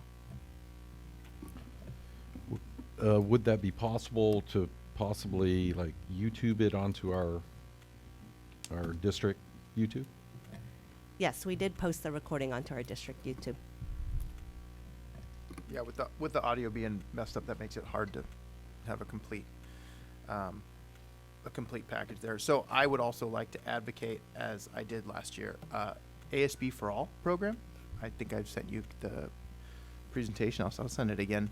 Just an opportunity to be able to provide funding for ASB for every student, so that everyone can be involved in all the ASB activities that require ASB. And then in addition to that, being able to provide additional funding to the school sites for the various programs that ASB funding goes towards. So I just wanted to follow up because you mentioned that. So, and I know it's coming up here soon that we're going to be changing the format, or the requesting to change the format of the LCAP. Are we going to have an opportunity to provide that sort of feedback in person as we walk through page by page and do all that as we have before? Or are we going to be doing the same sort of input like online? No, the board participates in a study session, so you'll absolutely be doing that on April 16th prior to the regularly scheduled meeting. Absolutely. I'll wait till we get to that. Okay. All right. Thank you, Dr. Turnus. Thank you, everyone. All right, now we're going to move on to our student board report. Emily, you're up. Sweet. Okay.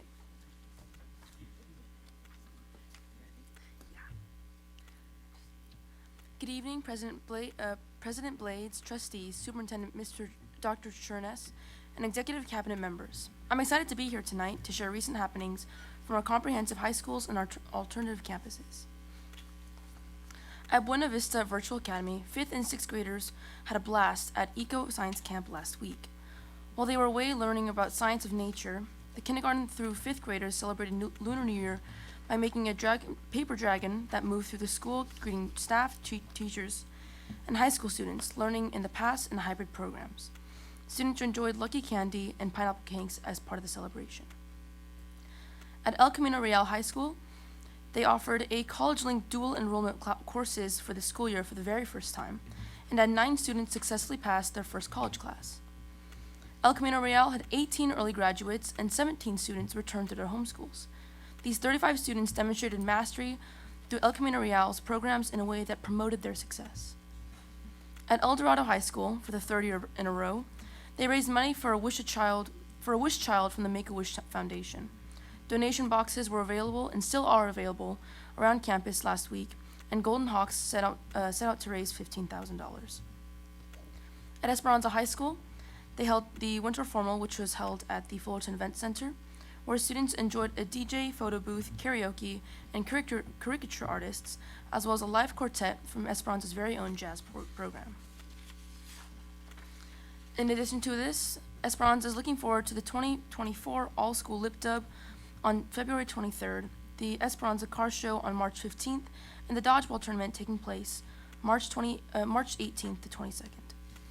At George Key School and Venture Academy, George Key and Venture Academy were excited to celebrate their very own PYL USD Classified Employee of the Year. This is Mr. Ian Volker. Mr. Volker has been with PYL USD for the past 19 years. Principal Rebecca Allen shares that he's an amazing person who has assisted students and staff at both schools.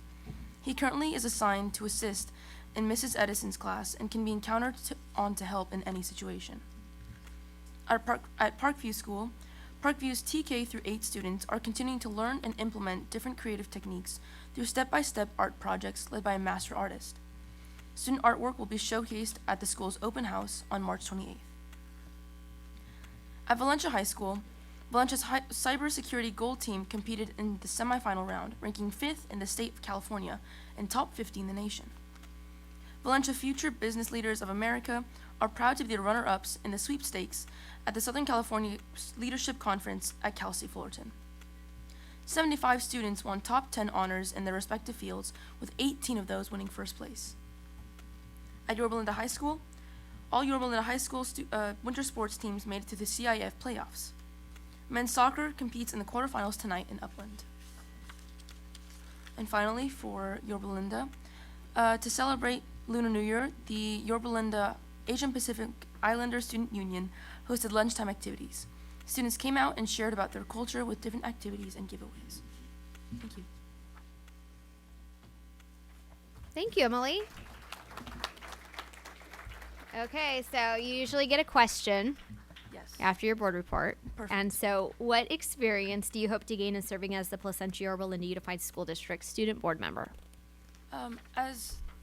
Since this is a very new experience for me, I'm really excited to be able to improve the connection between student experiences and concerns and those who have the power to change things in these schools. I know that since you guys aren't on campus 5 days out of the week, a lot of things, they tend to go unnoticed or they aren't talked about enough, so I'm excited to bring that perspective into this room.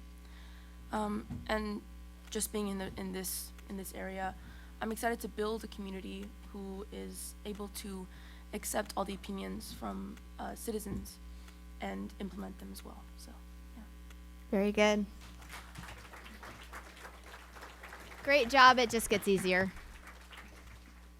All right, now we're going to move into our public comment portion of the night. And Real quick, do you guys need a break? I had one more question regarding your first day here. Yes. And as excited as I am to see your parents here, I was hoping the rescue dogs would have made it as well. Yeah, they're at home. They were barking at the gardeners all day. They're a little exhausted. Yeah, you know how it is.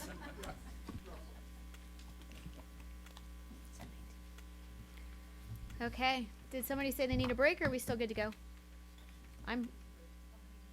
We have 19 speakers.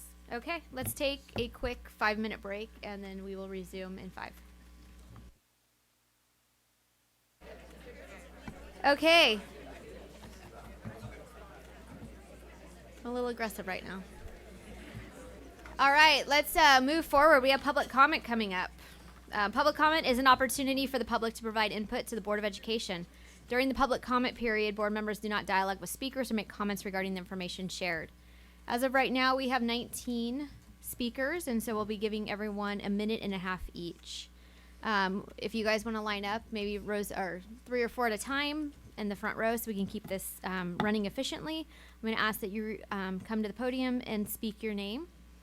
And just so we have for our notes who is speaking at each time. So first, Nellie Raphael, Paula Powers, Trisha Quintero, and Lynn Magden. All right, take it away. Hello, my name is Nellie Raphael. Social media has so many advantages and disadvantages when bringing information forward to our community.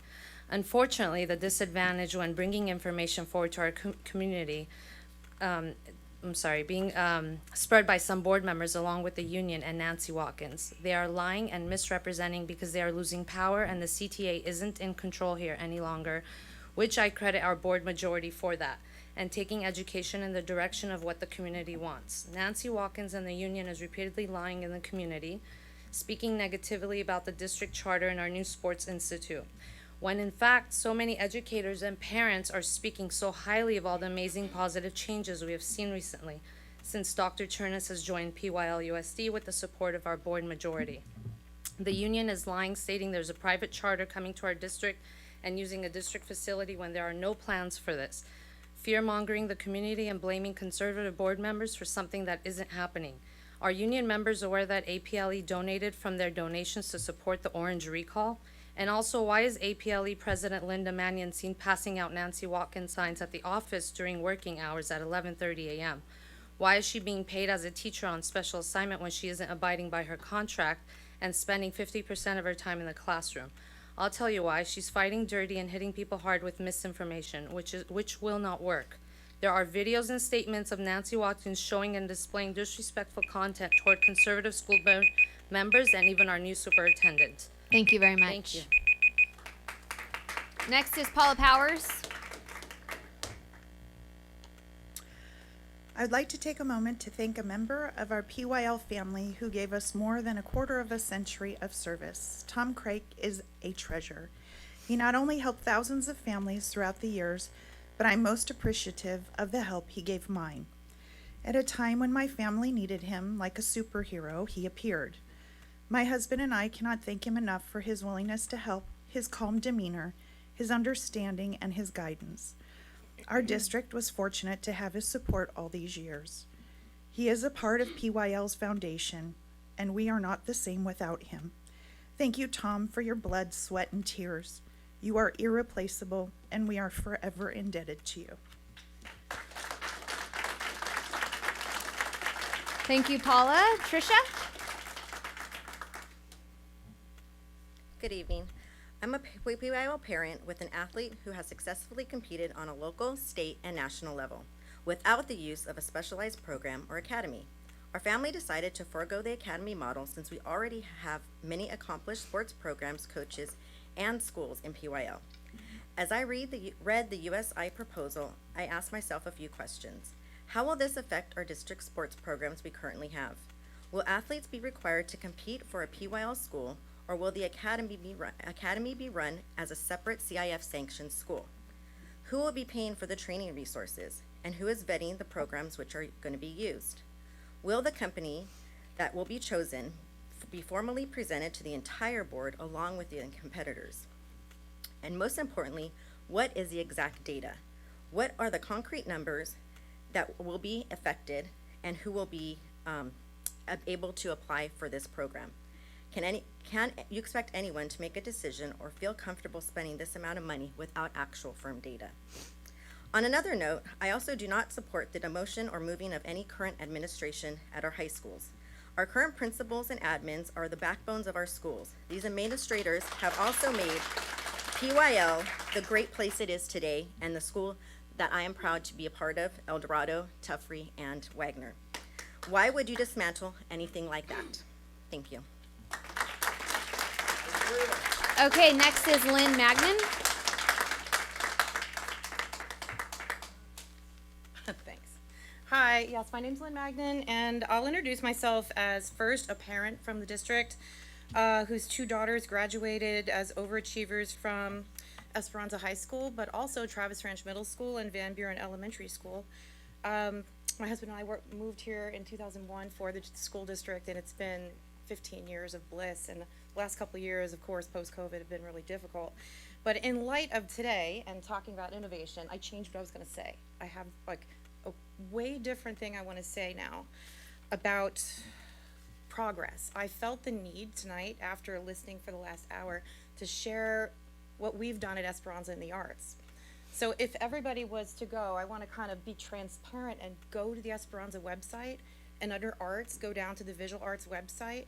So I love that you guys are talking about innovation. I started a website instead of Google Classroom around hybrid time, when it was really hard for parents and teachers and students to be on the same page and see what's going on. So I talk about who I am as a parent, a community member. I have lessons and links and that I've gathered from everywhere. At my portfolio I use to teach, I write about my portfolio, everything's there. Even stress relief links that I got from UC Santa Barbara, like ideas from professors. But what I wanted to say is that we have opened a permanent art gallery in the library this year too. It's the only dedicated art gallery. And I have at least 10 of my AP students that have gone on to the country's best art schools, including Parsons, New York, and a bunch of everywhere, medical illustration majors at UCI. Thank you. So I was gonna ask for new desks because they're unsafe. They're Okay. really falling apart, and everyone knows this. They're really. If you can email Dr. Turnus and the board with whatever else you had to say, that'd be That great. was it. The new desks. Okay, Yes, thank you. Thank you. Okay, next, Ed Gunn, Brent D, Sheetal Amir, and Shani Murray. Hello, Ed Gunn. Teachers good, union bad. When the unions choose, students lose. The teachers union is why our kids wore masks what seemed like forever. Teachers union is why kids are dumber today than they were 10 years ago. The teachers union is why kids are being brainwashed into hormone therapy and having the protruding parts of their bodies chopped off. The teachers union is now backing this lady, Nancy Watkins, with white and orange signs all over town. I'm sure you've seen them. If you care about your children, vote Ken Williams. The district has become more student-centric in the past 3 years due to the conservative lean of this board, and I appreciate that very much. Thank you, and I like all the new faces. Things are way better now than that. The old union puppets are gone, except for one. Hopefully she'll be gone soon. Basically, the union sees our kids as commodities, and that's it, money. All they see is that $231 million line item for teacher salaries. That's what they see. I also want to address Linda Mannion, president of the local school board. My understanding is she spends all of her time at the union. I believe the district paying her a teacher's salary for sitting down at the union hall is not right. Our tax dollars and our district funds should not be used for that. I think it needs to be investigated, and I think old superintendents were lazy and allowed her to do it. Thank you. Thank you. Brent D. I did K through 12 in this district, as is my children. It's been revealed that the lawsuit against PYLUSD for discrimination and a false mesh mask policy is going to trial in May of 2024. The main defendants are former Superintendent Jim Elsasser and current school board members Carrie Buck and Marilyn Anderson, among others.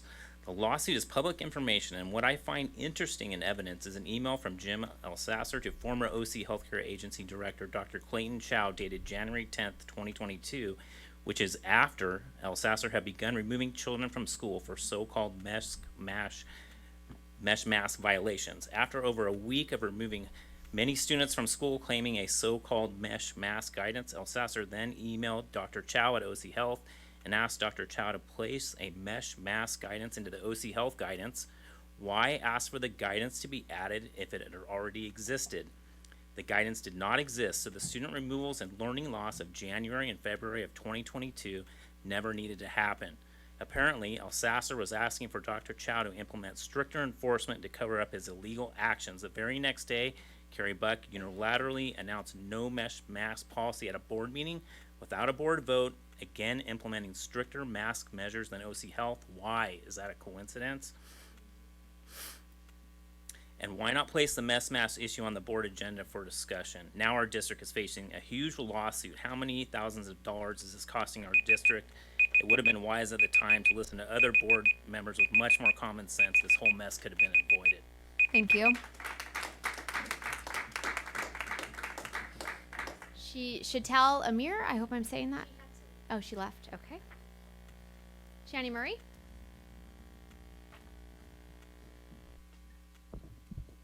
I'm becoming increasingly concerned about the high turnover rate we're seeing in PYL.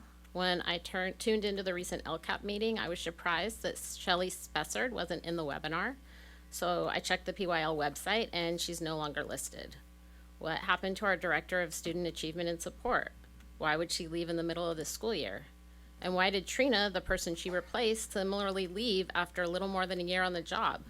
Why are more than a handful of other district administrators now gone, including the well-respected Rick Lopez? Why are we on our third superintendent since 2020? So against this backdrop, yes, I get concerned when I hear rumors on social media that more are being forced out. I don't know what's going on, but I thought I'd take this opportunity to give a shout out to all the administrators out there, to my awesome principal, Joey Davis, who does an amazing job leading El Dorado, and to all the PYL educators and staff who are teaching, coaching, and caring for our students. Thank you. Thank you, Shani. Can I have Veronica Gomez, Lizette Garcia, Jessica Zuniga Bravo, and Tim Murray? Veronica will be first. Good evening and happy 100th day of school, everybody. Day's a day. My name is Veronica Gomez, and I am a transitional kindergarten teacher, formerly known as Preppy K when it was integrated in 2011. It is with the utmost respect and careful consideration that I stand before you today, this evening. 27 kindergarten teachers, which turns out to be 18 out of 20 sites that offer transitional kindergarten in Placentia-Yorba, wrote and signed a letter citing our concerns, our professional recommendations, and expertise in regards to expanding the day for our young 4- and 5-year-old students. It is with a passion for what we do, intricate training in early childhood development, and firsthand experience that we find it crucial for our voices to be heard. We ask ourselves, what is our why? Is it convenience? No, it should not be. It should not be politics. It should not be financial benefit. It has always been and should always be the children. In the 27 years I have had the privilege of being an educator in Placentia-Yorba, our district directors have always allowed us to keep our why as the forefront of our teaching practices. Unfortunately, we feel this has been compromised and are somewhat disheartened with some of the changes that are projected to be made. We respectfully ask that you take into consideration our expertise, our professional perspective, and crucial concerns. We are the experts in the early childhood development field, and we hope you guys listen to our voices. Thank you very much. Next, Lizette Garcia.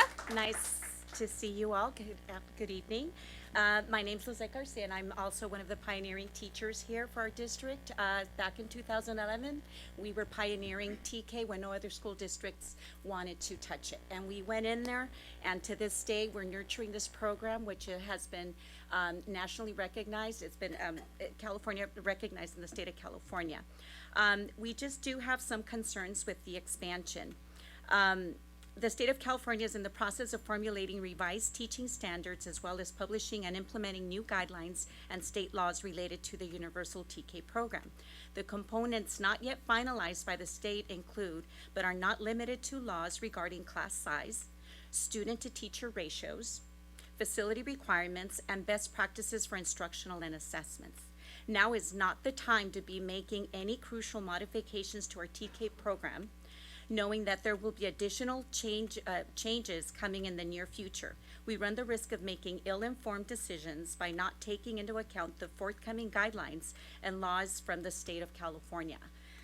We must keep in mind that the proposal changes could hinder our ability to make adjustment to our TK program once all of the implementation guidelines have been decided. So one unique question that we have that hasn't really been asked is how much is all of this going to cost the district?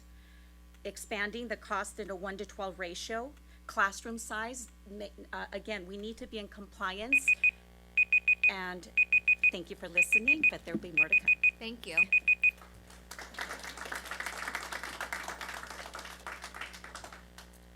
I am Jessica Zuniga Bravo, and I'm also a TK teacher.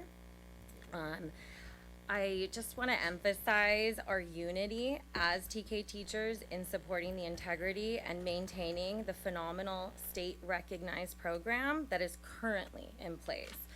Drawing upon our collective training, knowledge, and experience, we firmly believe that we are currently implementing the most developmentally appropriate and effective method of teaching our youngest scholars. Again, it is our professional recommendation that the district maintain the current TK schedule, especially since we anticipate our students getting younger and the program changes that will be required with upcoming legislation. This letter was signed by 18 out of the 20 TK sites in our district, and in response to this letter, not one of our concerns were or have been yet addressed. We were instructed to move forward, with one of the reasons being this is better and more accommodating for working parent schedules. That has never been and should not ever be our why. As my colleague stated, our why has always been and should remain what is best for children. I want to make it very clear that the sites who have offered to pilot the new TK schedule are not necessarily eager to do so, as many of you have been told. That message has been sent out there. We are doing this because we said that the district is moving forward with this decision regardless of our professional recommendation. Okay, thank you very much. Tim Murray, please. And then, Tim, before you start speaking, I'm going to call the other speakers up. John Quackenbush, Maria Stubbs, Ben Stubbs, and Jocelyn Brodowski. All right, Tim. Good evening. My son is currently a 3-sport varsity athlete at El Dorado High School. He was the running back for the CIF football team behind the stud Isaiah Quintero. El Dorado has a great set of coaches, an excellent athletic director who I really, really like. It's part of why I'm here. Ray Elliott is really good. He's done a great job with that athletic program. He's helped with Coach Lamonda rebuild the football program after you build another new school. So could the development money be better used at the schools we currently have to train our athletes, like my son? Could we use that money in those programs instead of asking parents for donations? Could we use that money to better Esperanza's athletic facilities? Could we use that money to build lights? Is that what development fees could go for? Could we use that money to help the programs we have now instead of the specialized athletes? Because we've got good athletes here and they deserve that funding. Thank you. John Quackenbush, again. Yes. Thank you. Nice to see you again. Thank you, board. Nice to see you too. Real quick, it kind of sounds like you are hearing from the teachers tonight and not necessarily the union. So I do hope that you take all of that into consideration when you look at these items. But real quick, going with the sports academy, we are just learning about this. And one of the things I started thinking about as we're discussing, has there been any feasibility style study done? I know the government does this all the time. They go in and they get smart people there, look at all the different alternatives, look at all the options that we have for funding, and turn around and come up with the best method or the best alternative. So it would be nice if we, at least, if that's been done, that'd be great. Would love to see the report, maybe think about it, those things. I'm not necessarily against this, and I am glad that we're looking at an academy, not a charter school. But I think there's a lot of things we need to figure out and learn from us as parents. Some of the things that I noted, was we're looking at teaming with paid programs after school. How is that gonna affect our ASB, our donations, and those low-income students that come in? Will they be able to reap that reward? So definitely look at those. What else do we have? Would like to see survey data if it's been there from the parents and on this. I think Marilyn had some great, okay. Thank you, John. Maria Stubbs. Good evening, everyone. Superintendent Dr. Chernes, trustees, President Blades. First of all, I would like to share how impressed my family and I are with the changes and new things happening in the district. From opening TK, opening enrollment to students with grandparents in the district, the new AUX, the most recent news of the USI, and the 1,000 hours of academic targeted intervention. This, along with the high level of communication and transparency, unlike the community has never experienced before. The text messages, the social media, always up to date. The district and school websites, some revamped with pop-up windows that put information right in front of you. Many of them being Dr. Chernes' updates on everything PYLUSD. The reinforcement to the parental notification. The money part of the budget that wasn't before shared with the board. The fact that this meeting is being live streamed, the fact that the agenda is posted and displayed here with interactive links for anyone to see, etc. We see lots of outside-the-box thinking efforts, lots of efforts to capture more students and make them the center of it all. Secondly, I would like to bring up to your attention what may be a simple topic in nature, however, of big impact to the well-being of elementary grade students. That is the availability of playground balls, as well as the ability for the kids to make use of the playground structures. The amazing community did not hesitate to express their love for the students at Glenview Elementary once we learned they are currently out of feather balls and have been for almost a month now. We kindly ask you that you accept these playground balls as a donation, and they're all put in the hands of the kids immediately. In the same manner, I'll email you. So they're right here. Thank you. And Maria, what is in the bag for so everybody knows at home? So these are feather balls and hand balls for the kids to use at Glenview. Again, it's not all me. This is the community. Thank you so much. Thank you.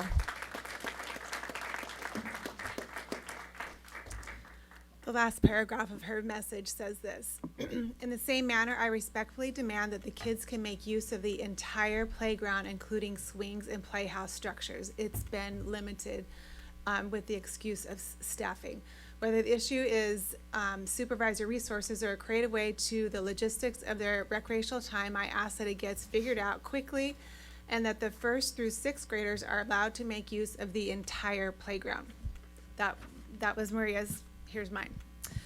Thank you to Dr. Chernes for your leadership that we've desperately needed, applying innovation to our district and increasing our enrollment. Thank you for creating a sense of urgency in your staff. Interestingly, I'm here tonight to share an example of where staff hasn't felt such urgency. A couple of our high schools in the district now have league beach volleyball, which is super exciting news. However, we don't have any beach volleyball courts in our district, so our students have to travel to practice and games. Last year, parents volunteered to get these courts done with donations and volunteer time within a 2-week time period. It's been over 52 weeks. Esperanza has placed blame on the district for not getting it done. Esperanza administration did not feel a sense of urgency to put the students first. Thank you, Dr. Chernes and Mrs. Blades, for your responsiveness when I brought this to your attention. I look forward to seeing sand volleyball courts going in so our student athletes can safely practice and compete while saving money on participation fees. Thank you. Ben Stubbs, and then our final 2 speakers after Ben will be Linda Mannion and Marshall Burke. Good evening, members of the board. Ben Stubbs here, PYL parent. I want to quickly just thank you and congratulate our superintendent for bringing so many wonderful opportunities to PYL for our kids, for our families, and I really love the innovative ideas, but I love even more seeing them get implemented and quickly. So thank you very much, Superintendent Chernes. I also wanted to thank, or rather, I wanted to ask the board if you might provide us a status update when you can on the lawsuit filed against the district regarding the spurious policy on mesh masks while under the leadership of Superintendent Elsasser and President Buck from the beginning of school year 2021 to mid-year 2022. I refer to the policy as spurious because it was proven to be spurious, since upon request for it in multiple times in writing, the policy was never furnished by a single teacher, administrator, or even President Bucker or Superintendent Elsasser. How could this happen? Well, a lot of strange things happened during this time, including President Buck shutting down 2 board meetings because she determined someone to be wearing their mask improperly both times, if not mistaken. Anyhow, those may have been 2 of the shortest meetings in district history. We've known the truth about this spurious policy, which was that it was never voted on and enacted by the board. Many of our students, including my own child, one of them, was removed from school because of this spurious policy and suffered from it. What the status of this lawsuit, and was there any evidence of collusion of the Brown Act violation involved with this spurious policy? Thank you very much. Thank you. Linda Mannion. Linda Mannion, President of the Association of Placentia-Linda Educators, and I represent 95% of the teachers in this district.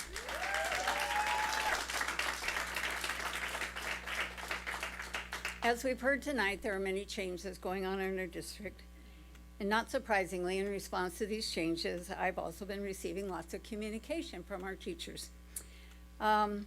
Our members have shared that they're experiencing anxiety and concern about what they're seeing all around them.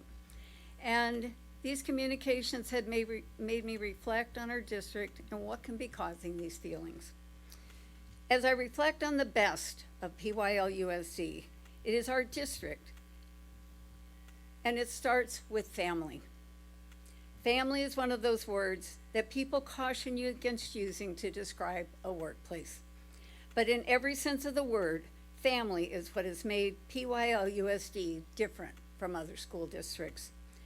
PYL-USD for decades has been that place where parents move into the community so they can send their children to the best schools with teachers dedicated to allow each child to reach their dreams in a safe, supportive environment. It is a place where student learning, growth, and achievement are celebrated and supported by everyone in PYL-USD and the community. It has been a place where there are no labels, no limitations on learning, and no outside interference. Thank you, Linda. Nourishing young minds. Thank you. So I have Marshall Burke, and I also have a card for Marissa Mallory. Hi, my name's Marshall Burke, and first, I am a little offended when you made the 20-year comment. This board, the previous boards had to deal with a lot of things, including 2007, and they got us through it. So, and our teachers and our district are a family. I've been involved in this district for over 20 years. Second, when it comes to the computer science, I'm for it, but Chernis made a comment that high-paying jobs and we as leaders choose to import our labor. Well, the reality is that's what the boards of these companies and the shareholders demand. When you can hire 5 people instead of 1, that's what you're going to get. Also, in regards to the university, I'm against it. I think we have other needs that could help our students in this district, mainly because we have students within the district that will never go to college. They're just, for whatever reason, don't have the academia to do it. What we should be using the funds for is a comprehensive career technical educational system. We don't need A through G. We need plumbers, electricians, Thank you. and mechanics. Thank you. Marissa? I didn't plan on speaking again, and I hate public speaking, so bear with me. First of all, we brought up Valencia High School. My family was one of those that we gave our time, treasure, and our talent to Valencia High School athletics. My daughter last year gathered tech suits, which, if you're not from the swimming world, It's the suits the girls wear. They run from $400 to $1,000. She borrowed them from all of her club teammates and outfitted every single girl at Valencia High School with a tech suit for CIF last year. She went on, she's now swimming at college. My son is a Trinity League athlete. Okay, I know what this costs. I happen to work at one of these schools you guys are mentioning. Right now, I have a handful of your students every day sitting in desks in my classroom. El Rancho is opening another one of these facilities right now. When I first heard about the Institute, my first thought was, oh, a word I shouldn't say in public, there's my competition. There goes they fight for the ADA. And then I started thinking about what it meant for the kids in this community. And we always talk about equity. This Sports Institute will allow those McKinney-Vento kids the same access to elite training and programs that the rest of the kids throughout Yorba Linda, Placentia, Orange County have access to. Southern California has access to.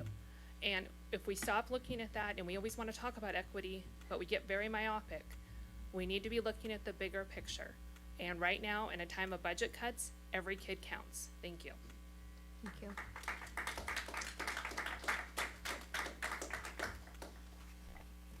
Okay.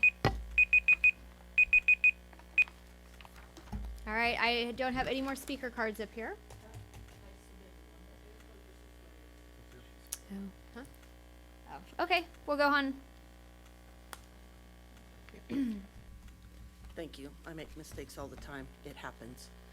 Dr. Chernus, I felt bad for you when you said you didn't see any students at Buena Vista. We all make mistakes and things that aren't meant that way. So it was kind of a chuckle. And I hope everyone can understand that people make mistakes from time to time that aren't meant that way.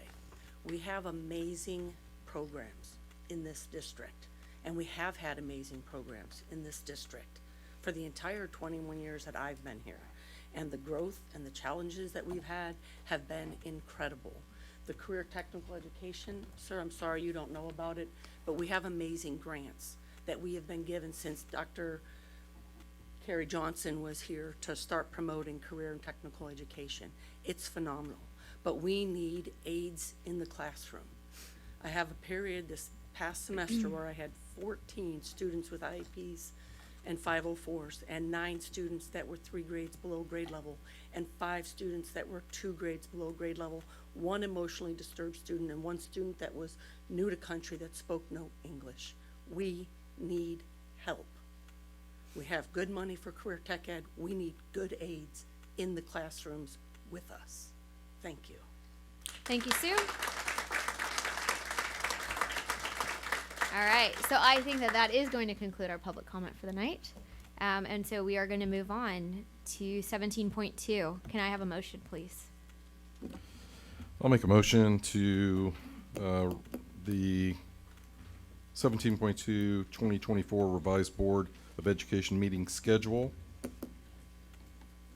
I'll second. I have a second by Mr. Youngblood, a motion by Mr. Youngblood, and a second by Mr. Frazier. I'm supposed to turn this over to you.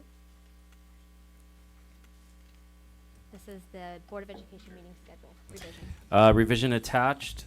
There's been, based on the LCAP streamline process this year, the recommendation is to not have a separate 4-hour meeting on April 30th for the LCAP, but to have a LCAP meeting study session prior to the board meeting from 4 to 5 on April 16th. So you, because the board approved the original calendar, the board would need to vote to make that revision. And so it's staff's recommendation for this revision to remove the April 30th LCAP study session and to tack it on to the April 16th board meeting. So the study session would be from 4 to 5. Okay. Let's take a vote on this. All those in favor? I have comments. Oh, okay. Do we feel that that is efficient to cover everything that we need to do in an LCAP review?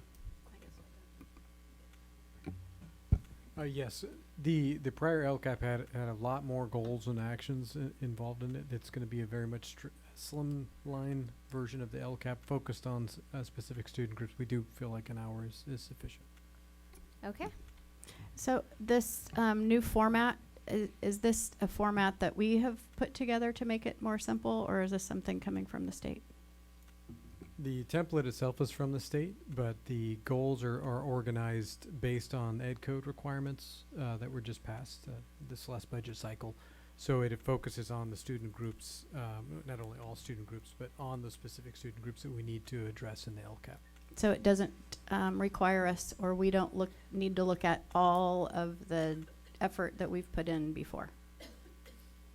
Well, you weren't here, so you wouldn't know. So we used to have like a 4-hour meeting, and we would go section by section by section. We would have all the data associated with it in the binder, so that we could ask questions about the data and get more input on it. We did have a lot more goals and priorities, so I'm just curious as to why it was shrunk down specifically just to the 2. Okay. Oh, yes, please, Dr. Young. Sure. So part of what we are so grateful for is the expertise of Mr. Stein. And in his previous role at the county, he reviewed and approved all LCAPs for the county. And when he came in and based off the new ed code requirement changes, he recommended that we streamline our LCAP process so that we would focus in on our specific student groups who are underserved and need our laser focus. And so that's why we have made the template changes, but we are still maintaining the wonderful things that we're doing. It's just not going to be a part of the LCAP, which is dedicated to our supplemental funds, which is for our English learners, foster youth, and our socioeconomically disadvantaged students. So the LCAP is that we're looking at is just for supplemental. So we don't look at any of the remainder. No, it actually will include other programs, but it's more about the 8 state priorities and addressing those needs for all the students. So we have our initiatives that, our tutoring, our other things that are available for all students in there as well. But it's action specifically geared towards the metrics we're trying to impact. So if we're talking about student achievement, it's what are we doing for student achievement? What was in the previous LCAP was a lot of just kind of what we do day-to-day things, not so much targeted for addressing those needs. Part of the reason for that change is that the law now requires us that we evaluate every year based on the results we get from the student achievement data, whether or not those actions are good, or whether or not we need to change them, remove them, whatever. And so we kept including things that we've been doing for years and years and years and years, but we're not really evaluating how effective that is at addressing student needs. And so this shifts that focus to be, well, we have this goal, like we're going to improve student achievement. These are the actions we're going to effect to do that. And then every year we're going to be circling back to say, did we make a change? Did it move the needle? And if it didn't, how are we going to change that? And so it just changes the focus of the LCAP. I appreciate that. And the specific focus. I am interested in, and I want to receive as much of that information as I can. I like to look at the data and go back through there. It gives me a lot of information, and it gives me some ideas about things that we can be doing. Without that, I'm concerned that we are not going to have enough information, that I am not going to have enough information to make decisions and have a full perspective of actually what's going on. I have a question. In this new setup, are we going to analyze past year's goal, like how we did last year and what things worked, and then what the new things are as well? Because that seems like a lot to cover in a year, in an hour. Yes, so the annual update portion of it still takes place, right? So we still need to go through the current LCAP, how it's, what needs to change and all of that, and how that's led into the new LCAP format. So all of that will still be, we'll go through all of that. Yes. This kind of sounds like to me it's just a more efficient process. It's the new LCAP is a little more efficient document, I would say, yes. Right, because I did feel like in the old LCAPs we would go over the same section and the same things over and over and over again, and there was a ton of repetition. So if this is a more efficient model, I'm for it. Yeah. Anybody else have anything to say? I was just going to add, I kind of would like to keep it on the original date, just because it's a lot of information. It's a long meeting. We're starting at 4, and I want to be able to analyze the data, the current data. I want to be able to analyze past goals. I want to be able to see where our students are today, and I also want to be able to provide input. I mean, this is one of the board's most important functions. This is what sets the direction for the entire next school year for the district, and I think I personally would feel more comfortable doing it on another night and making sure we have enough time, not feeling that crunch or, I mean, we had a study session before, and it was like all of a sudden we're like, oh, we got 15 minutes, and it was like quick, and I don't want to do that. I want to make sure that we are giving the time it needs to hear the feedback from the community, to hear our feedback, and to process that information. So I would prefer to keep it as originally planned. Okay, well, there is a motion on the table to revise the 2024 Board of Education meeting schedule for the LCAP to be done during the study session before the April 16th board meeting. So, all those in favor? Aye. Aye. Aye. No. No. Okay, motion passes 3-2. Okay, now we're gonna go to business services. I need a motion, please.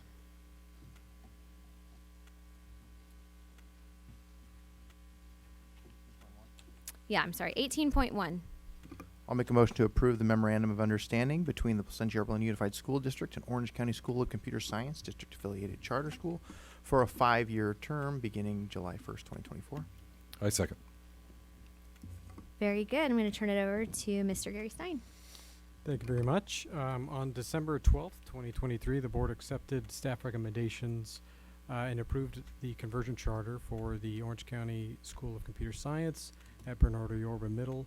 One of the recommendations was to enter into an MOU with the conversion charter, where the MOU would address certain conditions or criteria that were highlighted in the staff recommendations in December.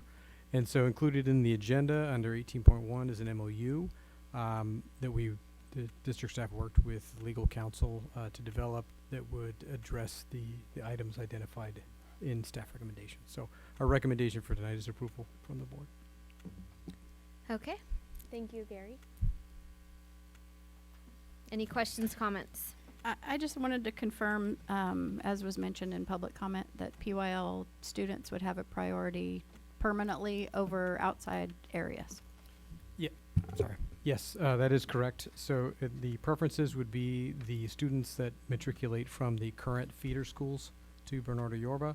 Then it would be siblings of current students, again, already district students, and then children of employees of the school itself up to 10% of the enrollment, and then students who reside in the district but outside of Bernardo-Yorba attendance areas, and then students from outside. So yes, students coming in from outside the district are the last priority. Thank you. Okay, I have a question. This use of this MOU, it only is satisfying the conditional approval, is that correct? That the things that the attorneys and things that said we were missing, that this is just covering that, correct? Yes, that is correct. But this is not, because there's nowhere in here where it talks about them paying their fair share to the district, or It's a district school. It's a district school. it's a conversion charter, and they have their own budget. If you look at the charter. But the ADA comes through the district to them. Yeah. So, but I have been told multiple times that this is gonna be taken care of in an MOU or some way where our agreements, it's very clear. Because right now in the charter, I can pull it out, it lists the budget. Yes, And in the budget, there's a sample budget included Right. in there, yes. and that's what we approved. But this does not cover, them helping to pay their fair share. It shows, the sample budget shows they get 100% of their ADA. It does not show that and it shows that they're paying for their textbooks. It shows that they're paying for facilities, and it lists all those things, and it covers the cost of the teachers. Now, I just want to be clear that something is going to come up, that we are going to approve some type of agreement so that it's clear that what the charter will cover and what the district will cover, because it still is a charter school. It's district supported, but there's no such thing in ed code as a district charter supported thing. They're still their own entity. And we need to make sure that we are going to have like a use of facility agreement with them, that we're going to have exactly what the district is going to do versus what the charter is going to do. It needs to be very clear so that we are not getting confused. And I understand So- that this MOU is only covering the issues that were brought up in the chartering, but this MOU does not cover everything. It doesn't talk about that, and So I have been it doesn't promised talk that- about that, and it won't. And so there Okay. won't be a separate budget. It's our school. So we collect the ADA. So I think you're expecting something that won't happen. Well, So I've if spoken you to say our- it needs to be clear, for you, it may never be what you want. No, I But just want it to we're be. trying to explain to you it's a conversion charter, but it's our school, it's our ADA. So they will not have to pay for human resources services. They will not have to pay the district for legal services. It's our school. So just like we don't charge Esperanza for legal services or for employment services, we're not going to charge Can I the ask a charter for clarifying that. question? So, when it says that they get 100% of the ADA, what does that mean? What does that look like? Where does it say they get 100% of the ADA?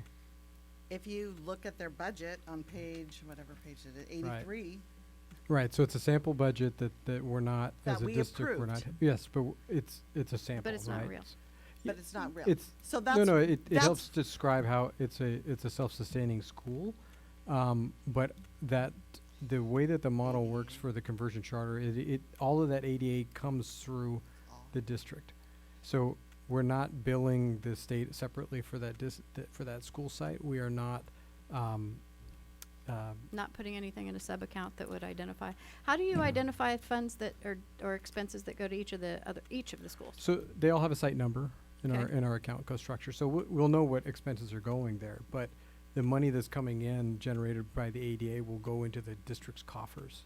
I think maybe maybe you're concerned, I'm concerned about is making sure that it's equitable, so that we're Sure. not putting tens and hundreds of thousands of dollars toward that, and not being able to see that. Understood. And how do we want to make sure they have everything they need, Right. but we don't want it to be everything they need just in spite of, other Right. schools. And- but we Because also want to make don't sure they we also- own it. yeah, You know what I because don't mean? they also So- have their own funding? They get, I think, what is it, $500,000 startup fees No. for charter? No, No. they don't. Yeah, There- the what's startup fee what's is the 500. charter grant that Then was what's the put charter out? We grant? applied for a charter grant. We didn't get it because we're a conversion charter, and they don't give it to conversion charters because we're a district school. Good to know. That was clear. Okay. That was yeah, I super never knew clarifying that. for me. I mean, Okay, yeah, I just want I to had read make about sure that, that we so. reach back out to our attorney and make sure there's nothing that else we are missing. We can do that. Okay, we have a motion on the floor to approve the memorandum of understanding. Can we take a vote, please? All those in favor? Aye. Aye. Aye. Aye. Aye. All right, motion carries 5-0.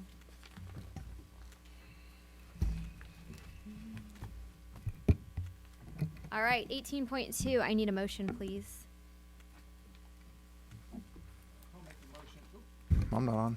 I'll make a motion to adopt recommendation in staff to grant the material revision request submitted by the Orange County School of Computer Science in the revised charter petition. The material revision request is to add 6th grade students to the conversion charter school for a 5-year term beginning July 1st, 2024. I'll second. Okay, we have a motion on the table. Does anybody have any comments, or can we move towards a vote? I think we could answer the questions from the community. And just to make it clear, I've asked these questions and I've gotten answers to them, but I just, since the community came and they spoke out about this, I just think it's fair we answer these questions. So, look at the notes. So there was the questions from Ms. Finney about housing and making sure we have enough space for all students there. And Ms. Murray about making sure that we've got, we don't impact negatively all the other sites and all that stuff. And the single subject question, you know, because we're adding sixth graders. I kind of feel like if it wasn't something that could be done, or was like, our staff would have already intervened and said so, because we have a Well, very. I think just answering it, saying Yeah. that we, Just- we're aware yeah. of it. Yeah. We're aware, We're aware of it. we do have adequate space. We're aware Okay. of the concerns. And then Shannon Murray asked questions about the impact of K-6 and what is the research showing? Is a better model 6 through 8, 7 through 8? As far as junior high in general, I think it was just more middle of the school impact. in general. Yeah. Just I think that's that's definitely, we can look into how to answer that. okay. The question I was interested in was actually the students that don't want to go in sixth grade but want to go in seventh. Is there a hierarchy, or is it just the same hierarchy as far as getting in seventh versus in sixth? Like Travis Ranch students or something like that? We'll have to get back to you on that. I know that Dr. Fisher is definitely enrolling, Yeah, through the same process for it's the seventh same and sixth. process, whether it's And sixth or kids seventh. can come in, she assured us, through starting in seventh versus starting in sixth, and they won't, have. Yeah, because the feeder schools that are guaranteed enrollment are K through 6 schools. So They come earlier on the normal timing, right? So we just need to make sure to reassure our community that we are looking in, that we're aware of that. Yeah. And we're gonna take care of that and make sure that those students that are coming from those feeder schools, they can enter in at 7th grade and there's gonna be space available. Well, I think the biggest thing that I would say is that the support is for students in our district first. Right. So regardless of what the detail about the student, whether they're sixth grade, seventh grade, or even coming in as eighth grade, the importance is it's students in the district first. Right. Right. That's how I took it. And I also think, too, some of the questions are just about personal preference. There's some parents who think that their child shouldn't go into a middle school for sixth grade, and then there's others that That's seventh a and eighth. personal, So it's yeah, just a as a personal, parent, that's a choice yeah, too, it's just a choice as well. whether seventh is the right time or sixth. Right, or- right. All right, are we ready to vote? All right, we have a motion on the floor. All those in favor? Aye. Aye. Aye. Aye. Motion carries 5-0. Okay, we're going into our human resources portion of the night. I need a motion to approve the employment contract for Mr. Gary Stein as Assistant Superintendent of Administrative Services with an annual salary of $230,000. He shall also receive all incentives available to other members of the district's certificated management staff, including longevity pay and mileage stipend. The contract will remain in effect from March 1st, 2024 through June 30th of 2026. I need a motion. I'll make a motion to approve the amended employment contract for the Assistant Superintendent of Administrative Services. Second. All right, and then do I need to read the pursuant to government code? No, I just want to say that what you have here is 3 employment contracts for assistant superintendents. As you're aware, we did a 4% and 2% raise for our certificated employees, and a 2% bonus. In addition, we have a TA that's yet to be ratified for a similar raise for our classified folks. And so these 3 contracts represent slightly under 6%. So a little bit less than the other members, but well deserved. So salary and comp for 19.1, 2, and 3 are identical. Okay. And 4. I'm going to be voting no against these because we're going from a 1-year contract to a 2-year contract, which wasn't mentioned. Just to be clear, I think we should stay with the 1-year contract that we already had. Okay, I'm gonna be voting no for all of these contracts as well, and for 2 reasons in particularly. One, none of our assistant superintendents have been in their position for even a year. They've all been in less than a year. And second, I feel it's irresponsible to give raises when we have not even finalized our agreements with CSEA and Plum, We have a tentative for CSEA, but we don't have anything on the table for Plum. And I feel like we should take care of our employees first, then management, and lastly, executive cabinet. So I will be voting no for all of these. I think there's an order that things should be done in, and I feel like we're kind of jumping ahead. Don't we have something on consent? Yeah, Plum Plum is is on also on the consent. agenda for 6%. We have the Plum, it's in the consent calendar, so yes, that's incorrect. Plum is on here. Okay, well, I mean, is there anything else? Does anybody else have a comment on this? Are we voting in a block of 3, or are we voting one at a Yeah, time? we gotta do it. We have to vote individually. I was a little suspect about the, Mr. Stein, but I'm coming around. An efficient LCAP process is. Yeah, you know, that sold that's me, worth man. it. You sold it tonight. All right, let's take a vote. I think we should probably do a roll call vote for this. All those in favor? Are we roll calling? Yeah. Marilyn? No. Carrie? No. Sean? Aye. Todd? Aye. And I am an aye. Motion carries 3-2. Where is it? It's not on the superintendent. All right, I need a motion to approve the employment contract for Dr. Olivia Young Kishi as Assistant Superintendent of Educational Services with an annual salary of $230,000. She shall also receive all incentives available to other members of the district's certificated management staff, including longevity pay and mileage stipend. The contract will remain in effect from March 1st, 2024 through June 30th, 2026. Can I have a motion?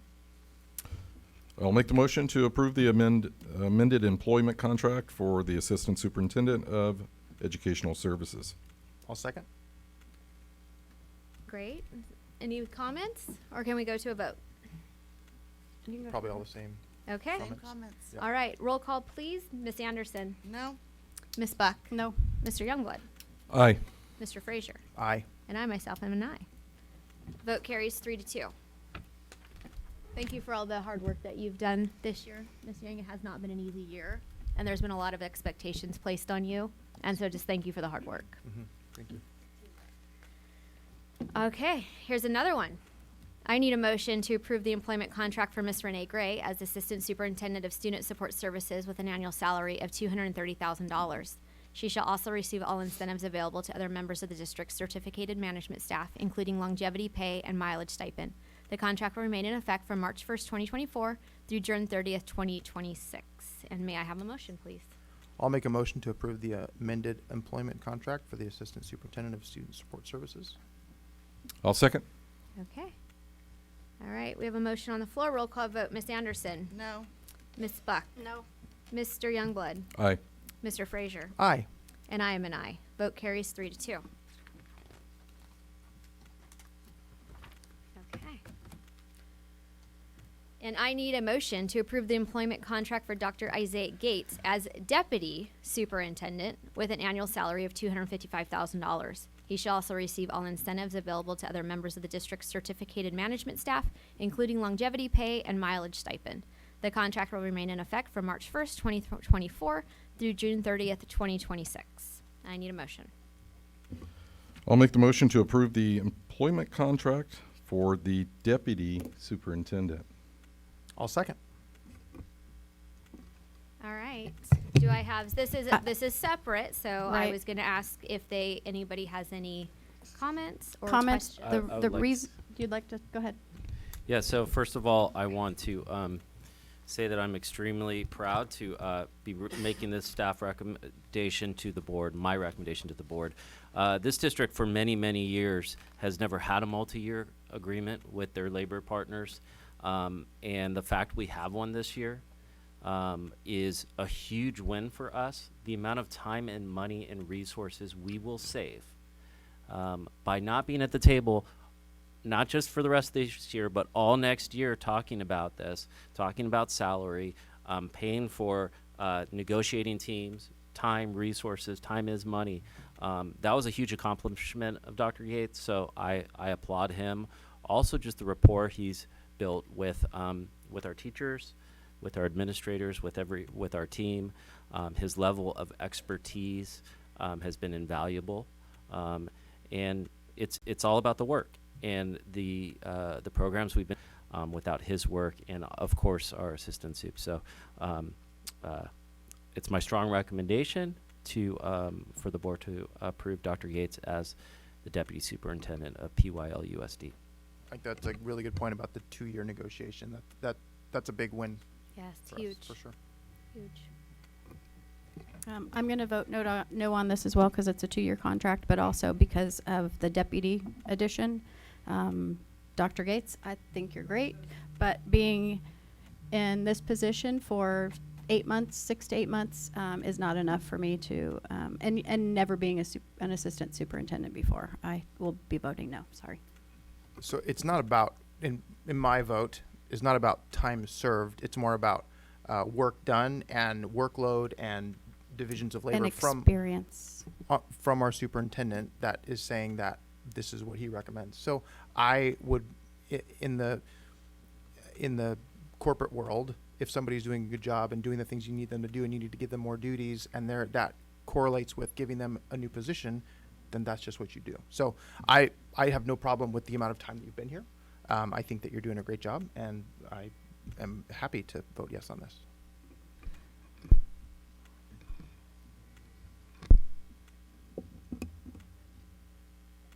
Oh, is it not working? One more time. I don't think my mic, oh, there it is. Okay. It's the light that's out. Sorry, it's confusing me. I will be voting no as well on this, because of what I've said before. And also, there's no, when I got into this district as a school board member, our student population was over 26,000. Now we're at 23,000. And we have 5 assistant superintendents, and we didn't have a deputy before, but we only had 3 assistant supes. And I feel like we're just getting a little too top-heavy, and I think the conservative thing to do is to be frugal with our money, especially when we know that next year, what are they talking? The COLA's only like 0.75% is our COLA next year, and I just think we're going to come up to some economic times, and I feel like we just need to be fiscally responsible. So, sorry, Dr. Gates, I'll be voting no.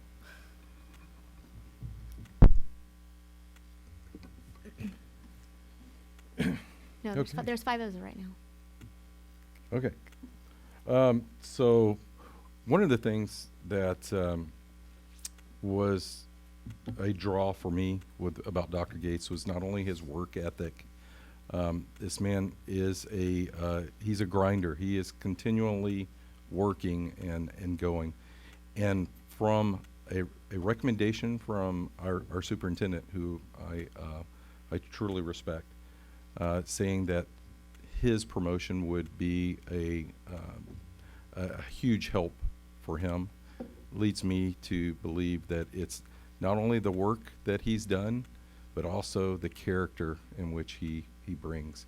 So I will be voting yes for Dr. Gates. Okay. What I really appreciate about Dr. Gates is there's a lot of things that go on behind the scenes that the community is not privy to. And so one thing about him is I believe he is a man of upstanding character and integrity. And I, after sitting here for a few years, just watching some things that have been done in the past, such as taking money from students to fundraises, just different things that have gone on. I don't believe that Dr. Gates would ever try to take money from our students to put funding into a raise for his staff, because I think he is a student-centered leader. And I disagree. We've done 2-year contracts. I don't think that there's anything different about this or anything new. But I also, I just think he's very deserving he's very deserving of this, and I'm just very, very happy to approve this contract. And I think, keeping the work forward, and this whole thing about time. We keep talking about time and years, and you don't have enough experience. Sometimes you can be on for 6 years and you can completely suck. And so that doesn't mean that because you've been here for 6 years that you should be promoted to the next position. That's not how the real world works. And so I don't think that we need to be functioning as that way. Dr. Gates has done an amazing job. He has an amazing team. He's done amazing things for him in the time that he's been here. And if Dr. Chernus says that this is what he needs to run a successful district, then I agree. And I also think too that we should also talk about that Candy Plahy was a deputy superintendent just right prior to our time on the board. So we have had deputies. This is not something new. And so She was an assistant superintendent for a really many years. and as I said, it doesn't matter. I just said it doesn't matter how many years. If she was excellent, she could have been excellent in month 1 or 2. Do you deny her a promotion? I don't think so. But we have had deputies in the past. So, all right, that's all I have to say. Anybody else? Okay. All right, let's go for a vote. Roll call, please. Miss Anderson. No. Miss Buck. Nope. Mr. Youngblood. Yes. Mr. Frazier. Yep. And I am a yes. Congratulations, Deputy Superintendent Mr. Gates. Okay, now we're moving to our consent calendar. Actions proposed for the consent calendar items are consistent with approved practices of the district and are deemed routine in nature. The trustees receive board agenda backup information in advance of scheduled meetings and are prepared to vote with knowledge on the block of vote items. I just want to remind you guys that the plum is on this consent calendar. Is there any items that need to be pulled?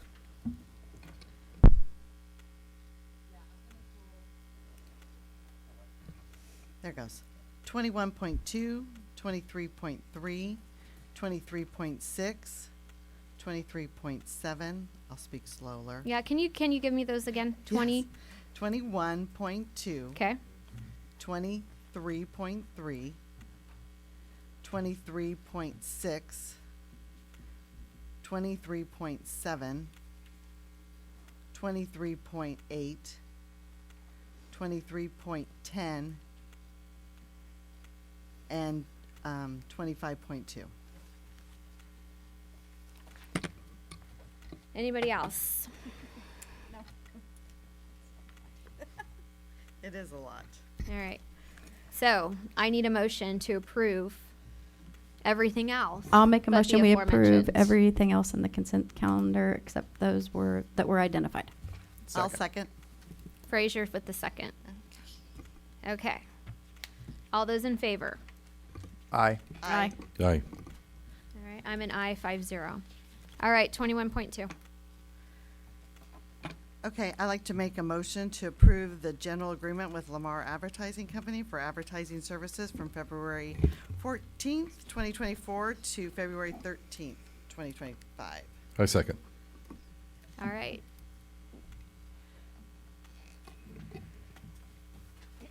All right. Go ahead. Okay, just a second. I brought this up because I wondered if the district had reached out to the city of Placentia regarding the Lamar billboards at all, to ask them about that. Our PIO is not here tonight. I don't know if they have. Okay, well, I'm going to make everybody aware that the contract that the city of Placentia has with Lamar offers one community spot for they have 8 like rotations, and one spot is geared towards community. And so I contacted the city of Placentia just to verify that. And they said, yeah, reach out to us and partner with us because we can definitely put that up on the billboards for free. That'd be And- great. We'd love that. This is actually to put on billboards not in our community to try to attract students. Well, So it one does of the list the locations, Placentia. one of the locations is on the freeway, I guess, heading towards Corona, and then I think the other one's out in Fullerton. It lists the Placentia one. Well, it's it's on Orangethorpe, but it is technically in Placentia, and that's why I brought it up. The other Yeah, one is that'd- not. that'd be And great. I'm thinking always about cutting costs Sure. and Yeah, no, creating relationships. I think cutting costs is great. You know, if we bring in one student, it actually pays for half the cost. 2 pays for the whole cost. So it's well worth it, and so it's our recommendation to approve this. So in that vein, is there a potential to talk to the city of Placentia to say, we get an extra spot? Sure. And I mean, let's take additional spot, sure. Right. Yeah. Yeah. You can always ask, and Yes. I totally plan on approving this, but I wanted to That's a good be catch. brought to the attention. Yeah. That we can, that the city of Placentia is definitely open to partnering with us, and so that is why I brought it. And That's great. if you want more information, I'll be happy to give you the contact, or have our director of communication call me. I like it. Are we ready to vote? Just making Yeah. sure. All right. All those in favor? Aye. All right, motion carries 5-0. 23.3, please.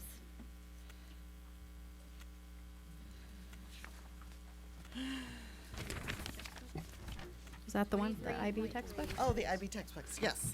I'd like to make a motion to approve the purchase of the new IB biology textbook selected by the Valencia High School staff for the, ACES. for the ACES, and, yes. Second. Yeah. Was she done? I wasn't sure she was finished. I lost my point. All right. Okay, I just, curriculum has been really important to this board, and I just feel like we should be putting it in the consent calendar. And so I just wanted to talk about this IB biology textbook, and I checked it over, and I thought it was great. Each of the units, what I thought was interesting about this textbook is it covers everything.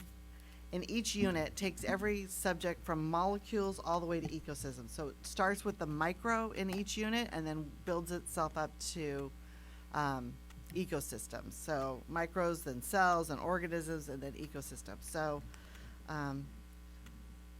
there's no student data on this because it wasn't piloted, because there's only one class.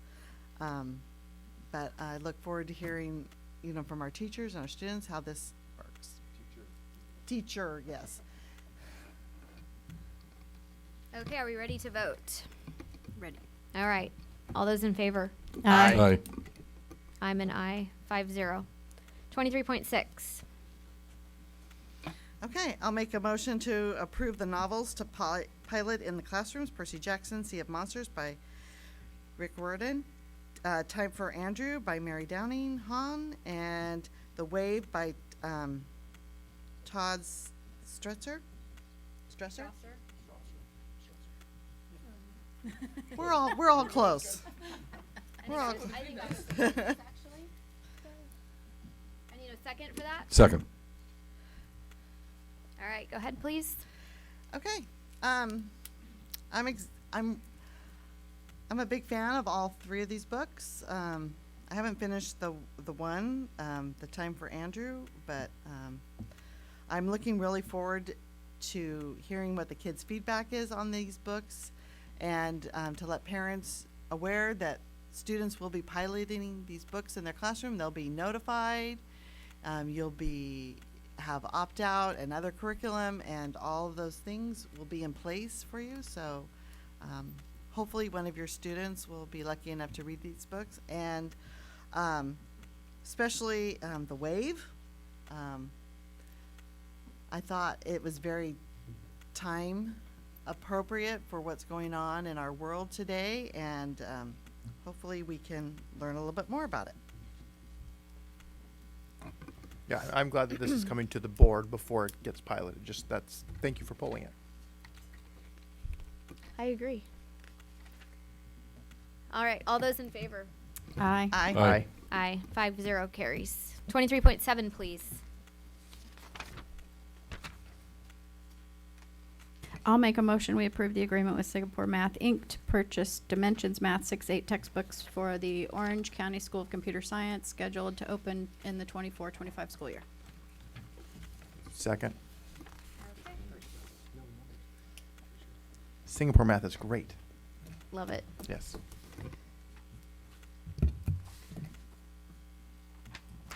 Do we have any comments on this? Yes, just a second. I just wanted to, I think I've got my notes mixed up, that's why I'm sorry. This approval for the textbooks is coming out of lottery funds, and again, I kind of want to wait to purchase anything for the charter school until we go back to our attorneys and make sure that the agreement is agreed upon. I talked to our attorney that's been handling these, and she does think that we need another agreement to make sure that things are clear between the district and staff. So I'm not against Singapore math, but I'm not going to be voting for this because I want to make sure that we have everything in order before we start spending money on a school. And we can, I mean, this can be purchased next month Well, at yeah. at the March meeting. Is and the textbooks will still be here for the fall. Is the approval going to make the PO go off before we approve the charter?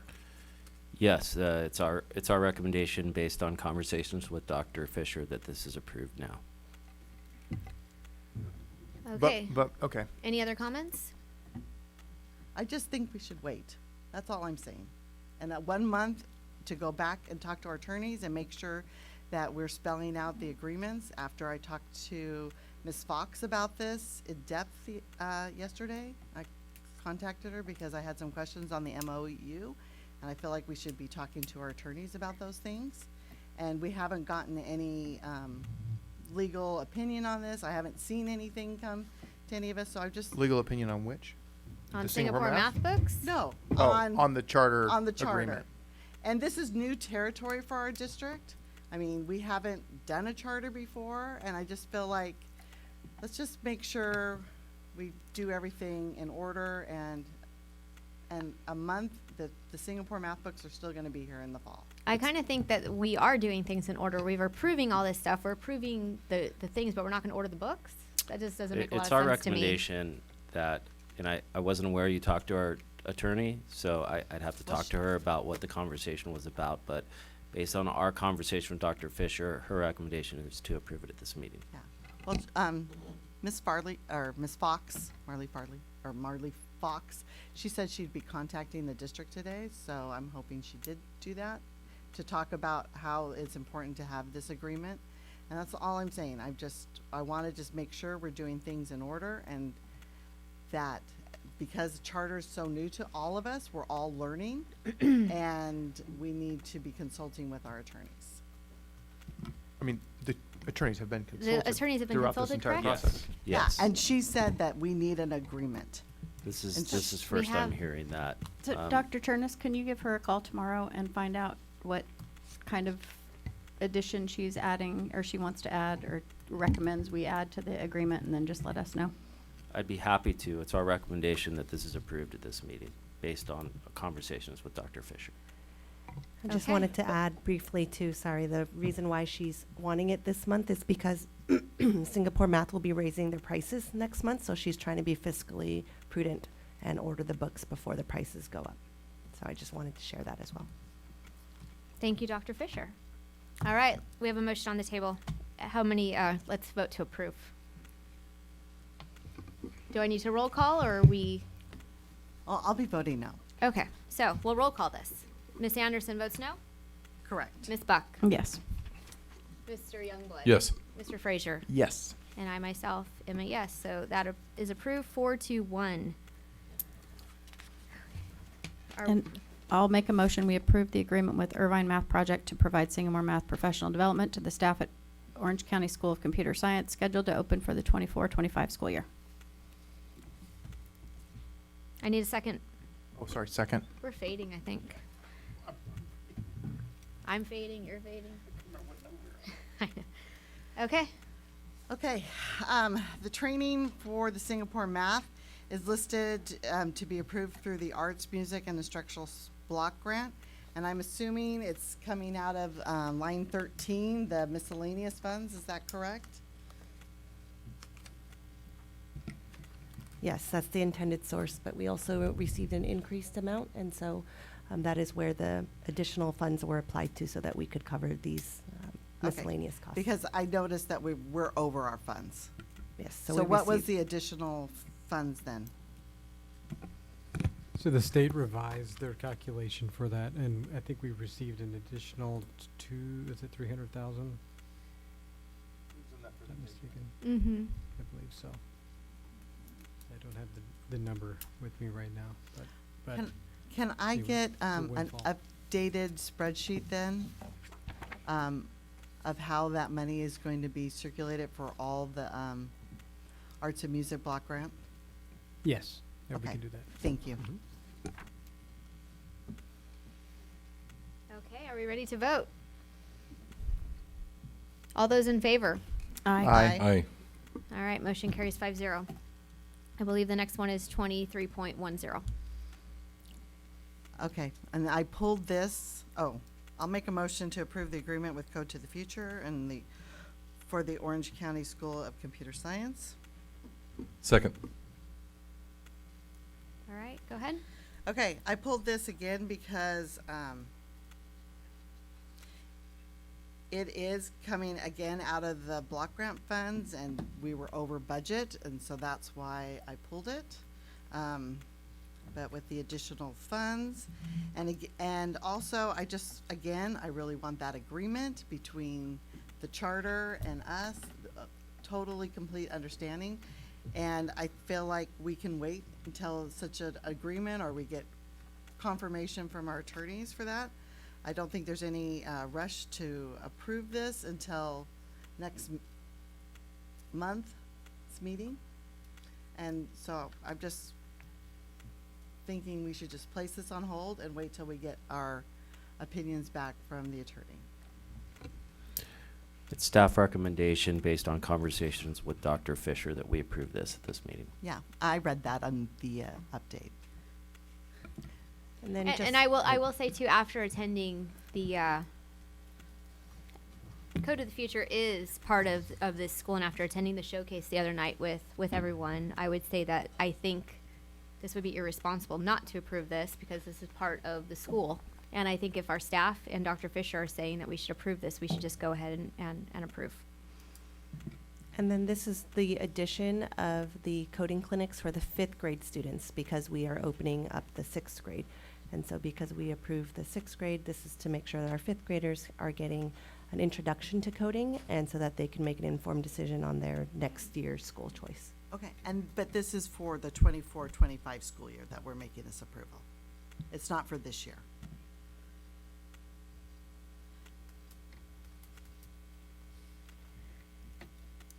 So the way that I understood this was that the money, like, we approve this, and then they're able to come in and they're able to give the 5th grade across our district a look at the Code to the Future, so they can make an informed decision to go The in. contract ends But June it's- 30th of it's for this school 24. year. It's for for this right spring. now. Yeah.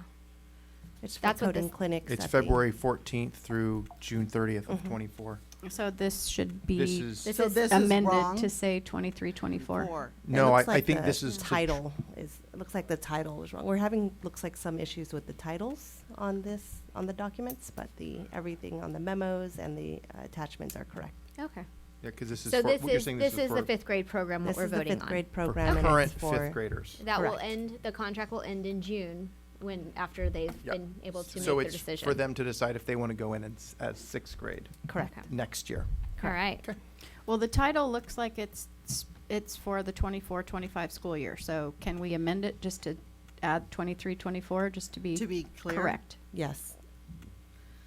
Okay, The memo well- title reflects correctly. It's supposed to be with the district for this year. Okay. Okay, roll call vote. All those in favor? We haven't amended the motion yet. Okay. As amended.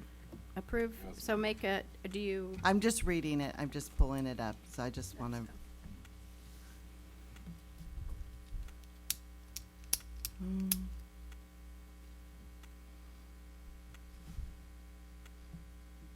What do you want amended? the terms of the agreement on the second page say February 14th, 24 through June 30th, 24. That's right. That's right. Right. We're in the year Right. 2024. Okay. I know. I mean, I think she sadly. was just checking that. Gotcha. Oh. Yeah. Okay. Taking a moment. We're So I allowed was to just do that. clarifying, so it was faster. That's all. Okay, I'll amend my motion to approve Code of the Future for the 23-24 school year. Second. Is it 23, 24? Is it just the dates 24 to 24? It's for this school year, but Okay. it's specifically from February to June this year, yes. Okay, second. Okay. Okay. So can we take a vote as amended? Yep. All right, all those in favor? Aye. Aye. I'm an aye. Motion carries 5-0. 25.2.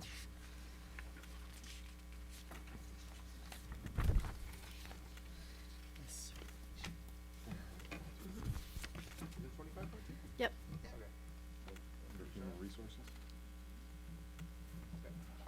Okay, 25.2. Can I have a motion, please? Why don't you guys make the motion? I didn't pull Okay. this. 25.2, approve the certificated human resources report. Is that where we are? Yes. Okay. I'll second. All right. Okay, I pulled this because it has in the HR report, the approval of, promoting Dr. Gates, and again, for the same reasons as before, I'm against promoting, because of the same reasons I gave before. But it's already approved. It's already But- approved, though. But it's all, but now it's been approved, so, but I just. So I'm you just- pulled it to In say you didn't case want to we approve? hadn't- Yep. Okay. Okay. All right. I am also going to not approve for that specific one because it's already in there. Sure. The rest of them would be fine. Yeah, everybody else is fine, and I'm sorry to all the certificated employees about that. Okay, so I think we'll do a roll call vote. Mrs. Anderson? No. Mrs. Buck? No. Mr. Youngblood? Aye. Mr. Frazier? Absolutely yes. And I am an absolutely heck yeah. That motion carries 3-2. Okay, now we're at the point of our superintendent's report. Dr. Chernus. All right, thank you. I will try to be brief because it's late. There's a lot of people that have very strong opinions in this community, and that's all good. But not everything needs to be mutually exclusive. We can put lights in at El Dorado, and we can also have a computer science charter school. We've done quite a bit since I've been here. We've added an SRO. We've provided thousands of hours of tutoring to kids that had never gotten it before, free tutoring. I would think our scores are going to go up. We're going to have more kids at grade level. We have a new diploma-bound special ed program. We are employing venture kids who graduate. We've reduced our district office management costs. We've increased salaries for IAs. We have a multi-year contract. We have a more diverse hiring practice. We have this new computer science program, and now we're starting the Sports Institute. It doesn't have to be mutually exclusive. And for people to say, I'm just confounded when I hear that people say we're going in the wrong direction. How can you argue with that? So I ask that you try not to dislike the ideas because you may dislike or disagree with the people. Be impartial when it's about helping kids, because that's what we're doing here, and that's why we're all here. And finally, I just want to say that spreading misinformation and chaos out in the community to slow progress is not a good strategy. It confuses people. They lose trust. They end up coming to meetings because they think they're supposed to and they don't know why. So I'm available all the time. If you have questions, reach out. Give me a call. Send me an email. I'll get back to you. Let's just keep going forward and putting kids first. That concludes my report. Thank you, Dr. Chernus. And since the hour that it is, we're going to go into our communications board report, and I would just hope that we can be brief tonight. Okay. Meetings attended. I attended the OCSBA Capital Advisors budget and legislative updates, and the meeting was good. The good news is it doesn't look like we're going to have any mid-year cuts, and the bad news is the small COLA, and also the talk about going back to past close years and lowering the budget. All those things, so I'm not quite sure what's going to happen, but it will be an interesting budget season. I attended the superintendent's middle school advisory meeting, and it was great information. that was shared by our student services and ed services and from 3 different middle schools. The main discussion of that meeting was on food service, and they talked about the 209 million meals served last year, and 40% of all the food is made here on site. And there's lots of employment opportunities, so if anyone's looking for a job, food services is always hiring, and they talked to kind of about how they manage their leftover waste. And they follow the California law and how it detects that, how that goes. I also went to Bryant Ranch in my school visits, and I got to see our new preschool and see how it's growing, and learned more about the renovations plan for the summer. I also got to check out the kitchen, because it's a model kitchen for our elementary schools of what we're hoping to put in. And so I had a good visit with the food services there and kind of how it works and things like that. Got to visit several classrooms, and I learned about how active their PTA is. I learned about their English language learners and about their ELAC meetings. And I just want to add a personal note here. I just want to personally thank all the staff at Bryant Ranch, because they have shown a lot of love and support to a fellow teammate who is also a dear friend of mine. And she is on a very scary cancer journey. And when I visited with my friend, she couldn't rave enough about the Bryant Ranch staff and the love and kindness that they have shown her. And I just want you guys to know that your support really makes a difference. And thank you for taking such good care of my friend. I saw her today, and for someone with pancreatic cancer, she looks really amazing. I also toured Rio Vista, and I had a great time visiting classrooms and meeting many teachers. I learned how they have been working on expanding the AVID program to the lower grades, and also got to see how it was implemented. And I got to hear from the teachers their feedback about how it's really helping in the upper grades, how now that it's transitioned to the lower grades, they really are seeing a difference in the upper grade students, and great for that. And I got to hear how they're targeting children for academic supports. It is getting late. I had a very engaging conversation with one of the team members, giving suggestions, and I learned a lot about their English language learners there and their academic growth. I visited Kramer Middle School, and I personally got to congratulate Manager of the Year, Matt Calloway, and Teacher of the Year, Jeff Christensen, and he was one of my son's favorite teachers at Kramer, so it was nice to see him being recognized. I got to learn about their specialized intervention programs that they target students there, and they have kind of a unique system there of how they're targeting. They're taking kids that are low, but that are not already being targeted through another intervention program, and they're pulling them out for about 6 weeks out of their elective and putting them in a concentration study skills class and helping them. I got to visit an AVID classroom and on tutoring day, and got to see the college tutors in action. And honestly, I've never seen so much excitement for math as what was happening in that classroom that day with all the 4 different study groups working with their tutors. There was a lot of great math taking place. And I got to preview the Kramer yearbook, and I suggest if you don't have one yet at Kramer, you should get one, because it's going to be great.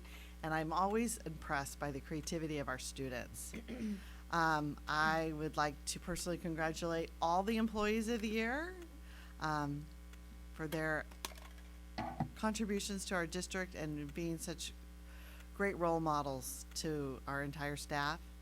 And then I also like to congratulate the Valencia High School Academic Decathlon team for finishing 3rd in Orange County, and they are off to state to compete with students throughout California. And I also like to congratulate Esperanza decathlon team. They finished first, and Yorba Linda finished fourth in Division 2. So they're not going to state, but that is a great showing, and I'm so proud of all of our students.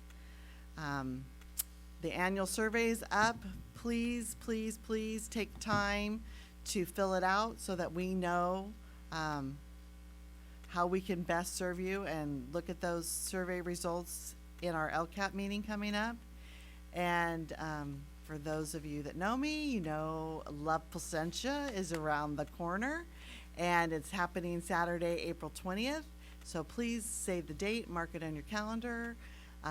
We're going to be having projects throughout the city, and I've been spending my week so far this week putting all those projects together. So there's going to be a lot of opportunities for service and for students to earn community service hours. So that concludes my report. Thank you. We'll move on to me, if that's Thank good. Okay, board report for me. I attended the Superintendent's High School Advisory Council meeting and got to hear the presentation on the LCAP. They asked for feedback, but again, I'm not sure what feedback was provided. So getting together was always a good way to hear about all of that. I attended the PTA Founders Dinner, which was great with all of you. We were all there. It was really fun and nice to see everybody. It's always a bit of a raucous event with all of the PTA family or parents that are out there. They spend so much time working so hard at school, and when they all get together, it is really hard to keep any of them or get any of them quiet because they're all busy talking, which is great. It's a great sign. I attended the ABC SoCal competition just around the corner down the street. They were doing a competition for people that are in the trades. It was great. I know that we've had some partnership with them before, and we've been doing a few tours here and there. But it's amazing what they do, and free of charge, and providing all of that for young adults or anyone. I planned on attending the fiscal seminar, but I missed it, and they ended up ending so quickly that when I caught the board of directors meeting right after that, they were halfway through that as well. So they were just plugging right away. So I don't have too much to report from there. I do have some school visits that are coming up in the next couple of weeks to El Camino, Bryant Ranch, Glen Knoll, and YLMS. I'm looking forward to going and touring there. And then I have a handful more that I've trying to put on the calendar, but haven't been able to do that yet, but hopefully for the next board meeting. I do want to bring up clarification. I think that the board needs clarification or further discussion on transitional kindergarten. There is a choice that's been provided to the teachers. The letter was mentioned that we received, and 2 of those schools didn't sign on that letter. The choice now that they're given is not the half day, it's the extended day or the full day. So I want to make sure that that half day is still being included into that, especially because they are our experts, and we should be listening to our experts, just as was mentioned on math. We want to listen to our math experts, and in this case, we also want to listen to our child development experts and pay attention to what they are asking. I also, before we even move forward with full day TK or any of that, it really should come to the board, but I also want to find out what the new requirements are for TK that are going to cost additional money that we haven't allocated or even discussed yet. In the 26-27, I believe it's the 26-27 school year, we're going to be required to go to a 12-to-1 ratio. There's going to be specific square footage required for these classrooms. Playground equipment and bathrooms are going to be different for this age group, and all of those things we're going to have to pay to have that taken care of. So if we're looking at part day versus full day, what is the cost to provide that? I know benefits are just a minimum of $20,000. So what does that look like if we were to have full day TK staffing versus half day TK staffing? And in addition to all of that. And I just want to point out again that when we're looking at that change in law, we're looking at 3- and 4-year-olds that are going to be in transitional kindergarten. And to be at school all day long is too much for some kids. having the option for a half day. If we don't have an option for a half day for that age group, they're going to be going to private school, and we're going to lose them. So I want to make sure that that is there, and that if that's something that is not going to be a school choice or teacher choice, then that needs to be brought to the board. But from what I'm understanding, it's a school choice. Half day can still be chosen. And I just want to confirm that out in public. And if that's not happening, I want to know. Thank you. That's it for me. Okay, I'll keep this brief.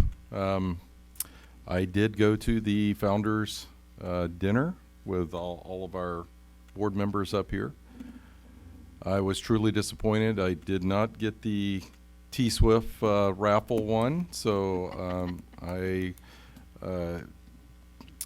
managed to get out of there because of it, but it was, yeah, I survived. It was good learning the history of the PTA and the founding of it, and how interactive it is with parent and teacher connection. So that was really nice, seeing everyone together and having a good time. So I did appreciate being there.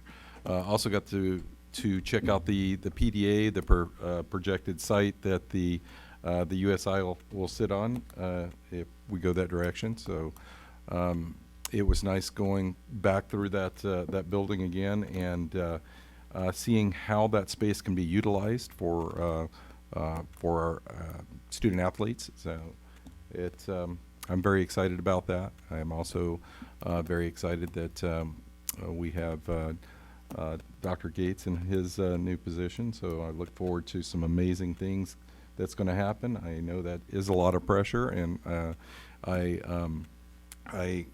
just want to warn you not to get hypnotized by the bow tie, but it is going to be a heck of a task for him, and with Dr. Chernis, I think there's going to be an amazing team that's going to continue moving our district forward. So congratulations again. That's my report. All right, well, I'm just glad to be back in person this meeting. That's great. You don't have to deal with AI Todd. I mean, real Todd on the phone. It's spent a lot of time over the past month going to sporting events, specifically basketball, as we got into CIF, and seeing our kids succeed. So many, I lost count. I should have the number of how many of our teams in the winter at all of our schools participated in CIF. It was impressive. We had a very strong showing, and I just love seeing that. And the kids that that are seniors, and it's their last opportunity, and it's just great to see the camaraderie and the things that they get to do, and watching them and cheering them on as they go. Having children in sports and a senior myself, it's been fun as a parent to see that. I got to attend the El Dorado musical of Nemo. So I was singing Where's My Dad in my head for like 3 weeks after that. If you know the TikTok trend, you know what I'm talking about. And it's just, again, it's the opportunities that our students have in this district is something that I love so much. The academics we're pushing towards with all the tutoring and the CTE and the athletics and the arts, and there just are so many opportunities we have for our students. And that's another reason that I'm really excited about the USI and a new opportunity for students that they can take advantage of, that's going to help them through their potential future, and the kids that wouldn't otherwise be able to do it. The tutoring that's provided for free, the potential training that's going to be provided as part of their district curriculum. There's so many things that we're going to be doing, and I'm looking forward to more of that as we go forward. So I'm very excited about the future of the district. I'm excited to be a part of this, and that's concludes my board report. Okay, I'm going to try to keep mine short, but I'm representing tonight a few of the classes that I attended, and so they had some requests from the board. I attended the Placentia-Yorba. I went into Mr. Seitz. They were doing a coding class, and so I could understand what was going to be taught in the classroom. And so that was very interesting. A lot of kids were very into it, and they were building an app that day. So it was very, very interesting. I attended the Bridges of Kramer meeting. I was put on, they're redoing their bylaws, and so I'm on that committee. I attended the Orange County School of Computer Science. I attended their showcase, and that was when I saw the jazz. And I, said these people are incredible. We need to showcase them at our board meetings. Just to, I think this shows when the community watches. If you're younger, you're watching at home. Something you could strive for, something you could look forward to. But also too, we just need to be showcasing our students more. So I'm hoping that we can do this almost nearly at every board meeting. I went to Van Buren and visited a lot of the classrooms, had a really great visit, really proud of that school and all of the good things that they're doing. However, when I attended the 4th grade class, they made a request to me. They want swings for their upper grades playground. They don't have swings. And so they said that the lower grades up to 3rd grade has swings and has that equipment, but they're really missing it in the upper grades. And so I told them that I would definitely advocate for them for the swings. I couldn't help them get in and out in McDonald's on a daily basis. So we kind of made, okay, I could probably do swings, but probably not the in and out. I'm not. I mean, I'm trying to be innovative. I'm trying to think, how could I at least get it to them one day? I went to Linda Vista, and I took a tour with Dr. Leone. We had a great time. And then in one of the classes, so I'm going to give you props too, because we're going to advocate for this together. They need American footballs for recess. And so they made sure they have soccer balls. So they said we need American footballs. So that's the ask from Linda Vista's. It was 4th grade or 5th grade class, I can't recall, but they were very adamant that that was an important part of their playtime. And so I would ask for footballs to be placed at Linda Vista. I'm also looking forward to going there to read for the Read Across America event next month. I went to Rio Vista as well, had a great walk. That's a really big school. You don't realize how big that school is. It's a really big school. I had a really nice visit. Women in the front office, we all had the same Valentine earrings on, so we all shopped at the same spots. I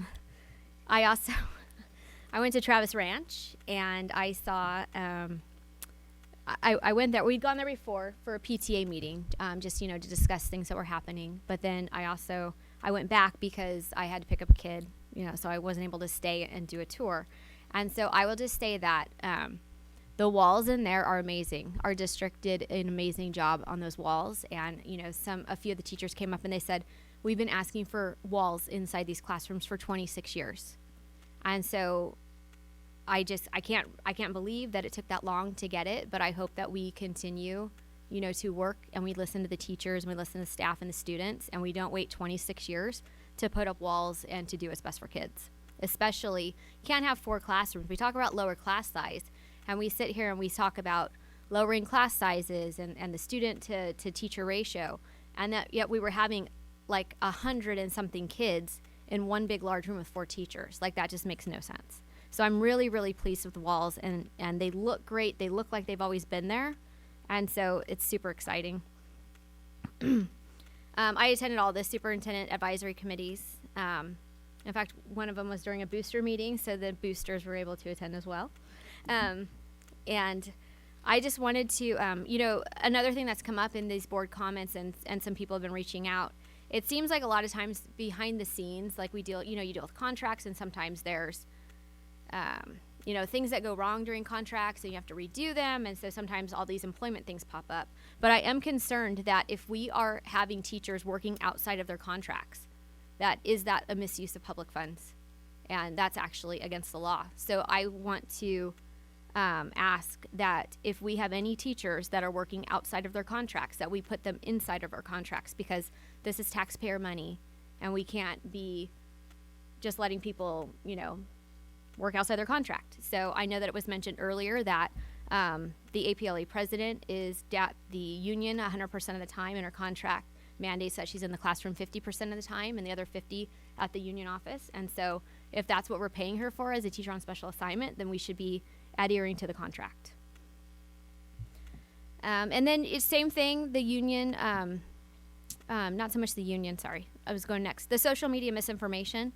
I really feel like we have a superintendent who is very transparent and will answer all the questions. And so I really thought today like this whole weekend actually was just like a misinformation nightmare, and the things that were being said was, I mean, it was just like absolutely like ludicrous. And so I hope that in the future, instead of people going onto the Placentia Buzz and having comments made and all of these different buzz sites, that we just reach out and we go straight to the source. Like, you have the sources right here. You can reach out. They're going to give you an honest answer, you know, or they can tell you about what could be coming up. So we don't have to go, and it actually, it's kind of a bad look because it just looks like you're trying to fearmonger the community to get a bunch of people to show up. You know, and like, for what tonight?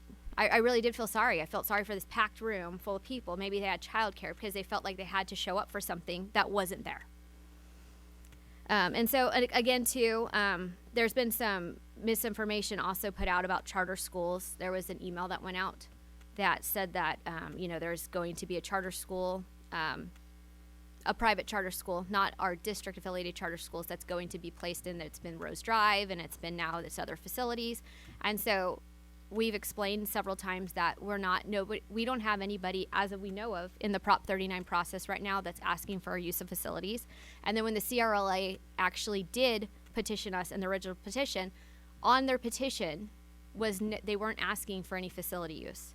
And so when we denied, I don't remember if anybody remembered when we were denying that, I kept asking, where's the location? And they couldn't give us a location. And I said that was what the denial, that was my reason for denial, because they couldn't provide a location.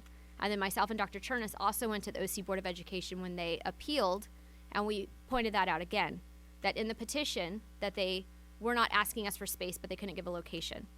And so, and then once it was overturned and the OC Board approved it, and so the OC Board of Education is overseeing that charter, they still didn't apply for a Prop 39, you know, to request space within our district. So I think it's very irresponsible if anybody's going around and talking to people and saying that there's a private charter school that's going to be taking over facilities. Because as of right now, we've double checked, we don't know anything about that. And so I think we need to concentrate on the students, concentrate on moving forward and being innovative and working. And the misinformation, you know, all it does is divide the community. That's all it does. You know, if you don't like me personally, if you don't like, you know, people on the board, or you don't like our board majority, then that's fine. But I think the main thing is, it's more respectable if you're honest and not lying. Like, be honest about something that I'm actually doing, not something that we're not doing or I'm not doing. So that would be, I think that would be something that would be good for our community, is if we can just stop the misinformation and work together, and let's do what's best for students. And I think that's all I did. I'm going to go see Glenview on Thursday, and I promise you I'm not coming to Glenview to make sure that the tether balls are hung up. I'm actually going for a visit that was pre-planned. So I might check the tether balls, though. I might even try to play. So with that, that's the end of my board report. I want to congratulate everybody here tonight on your new contracts. It's so well-deserving. I'm so excited for the future. And I will take a motion for adjournment. I'll make a motion to adjourn. Second. All right. Okay. Let's have a vote. All those in favor of adjournment? Aye. All right. 5-0. The time of adjournment is 9:52.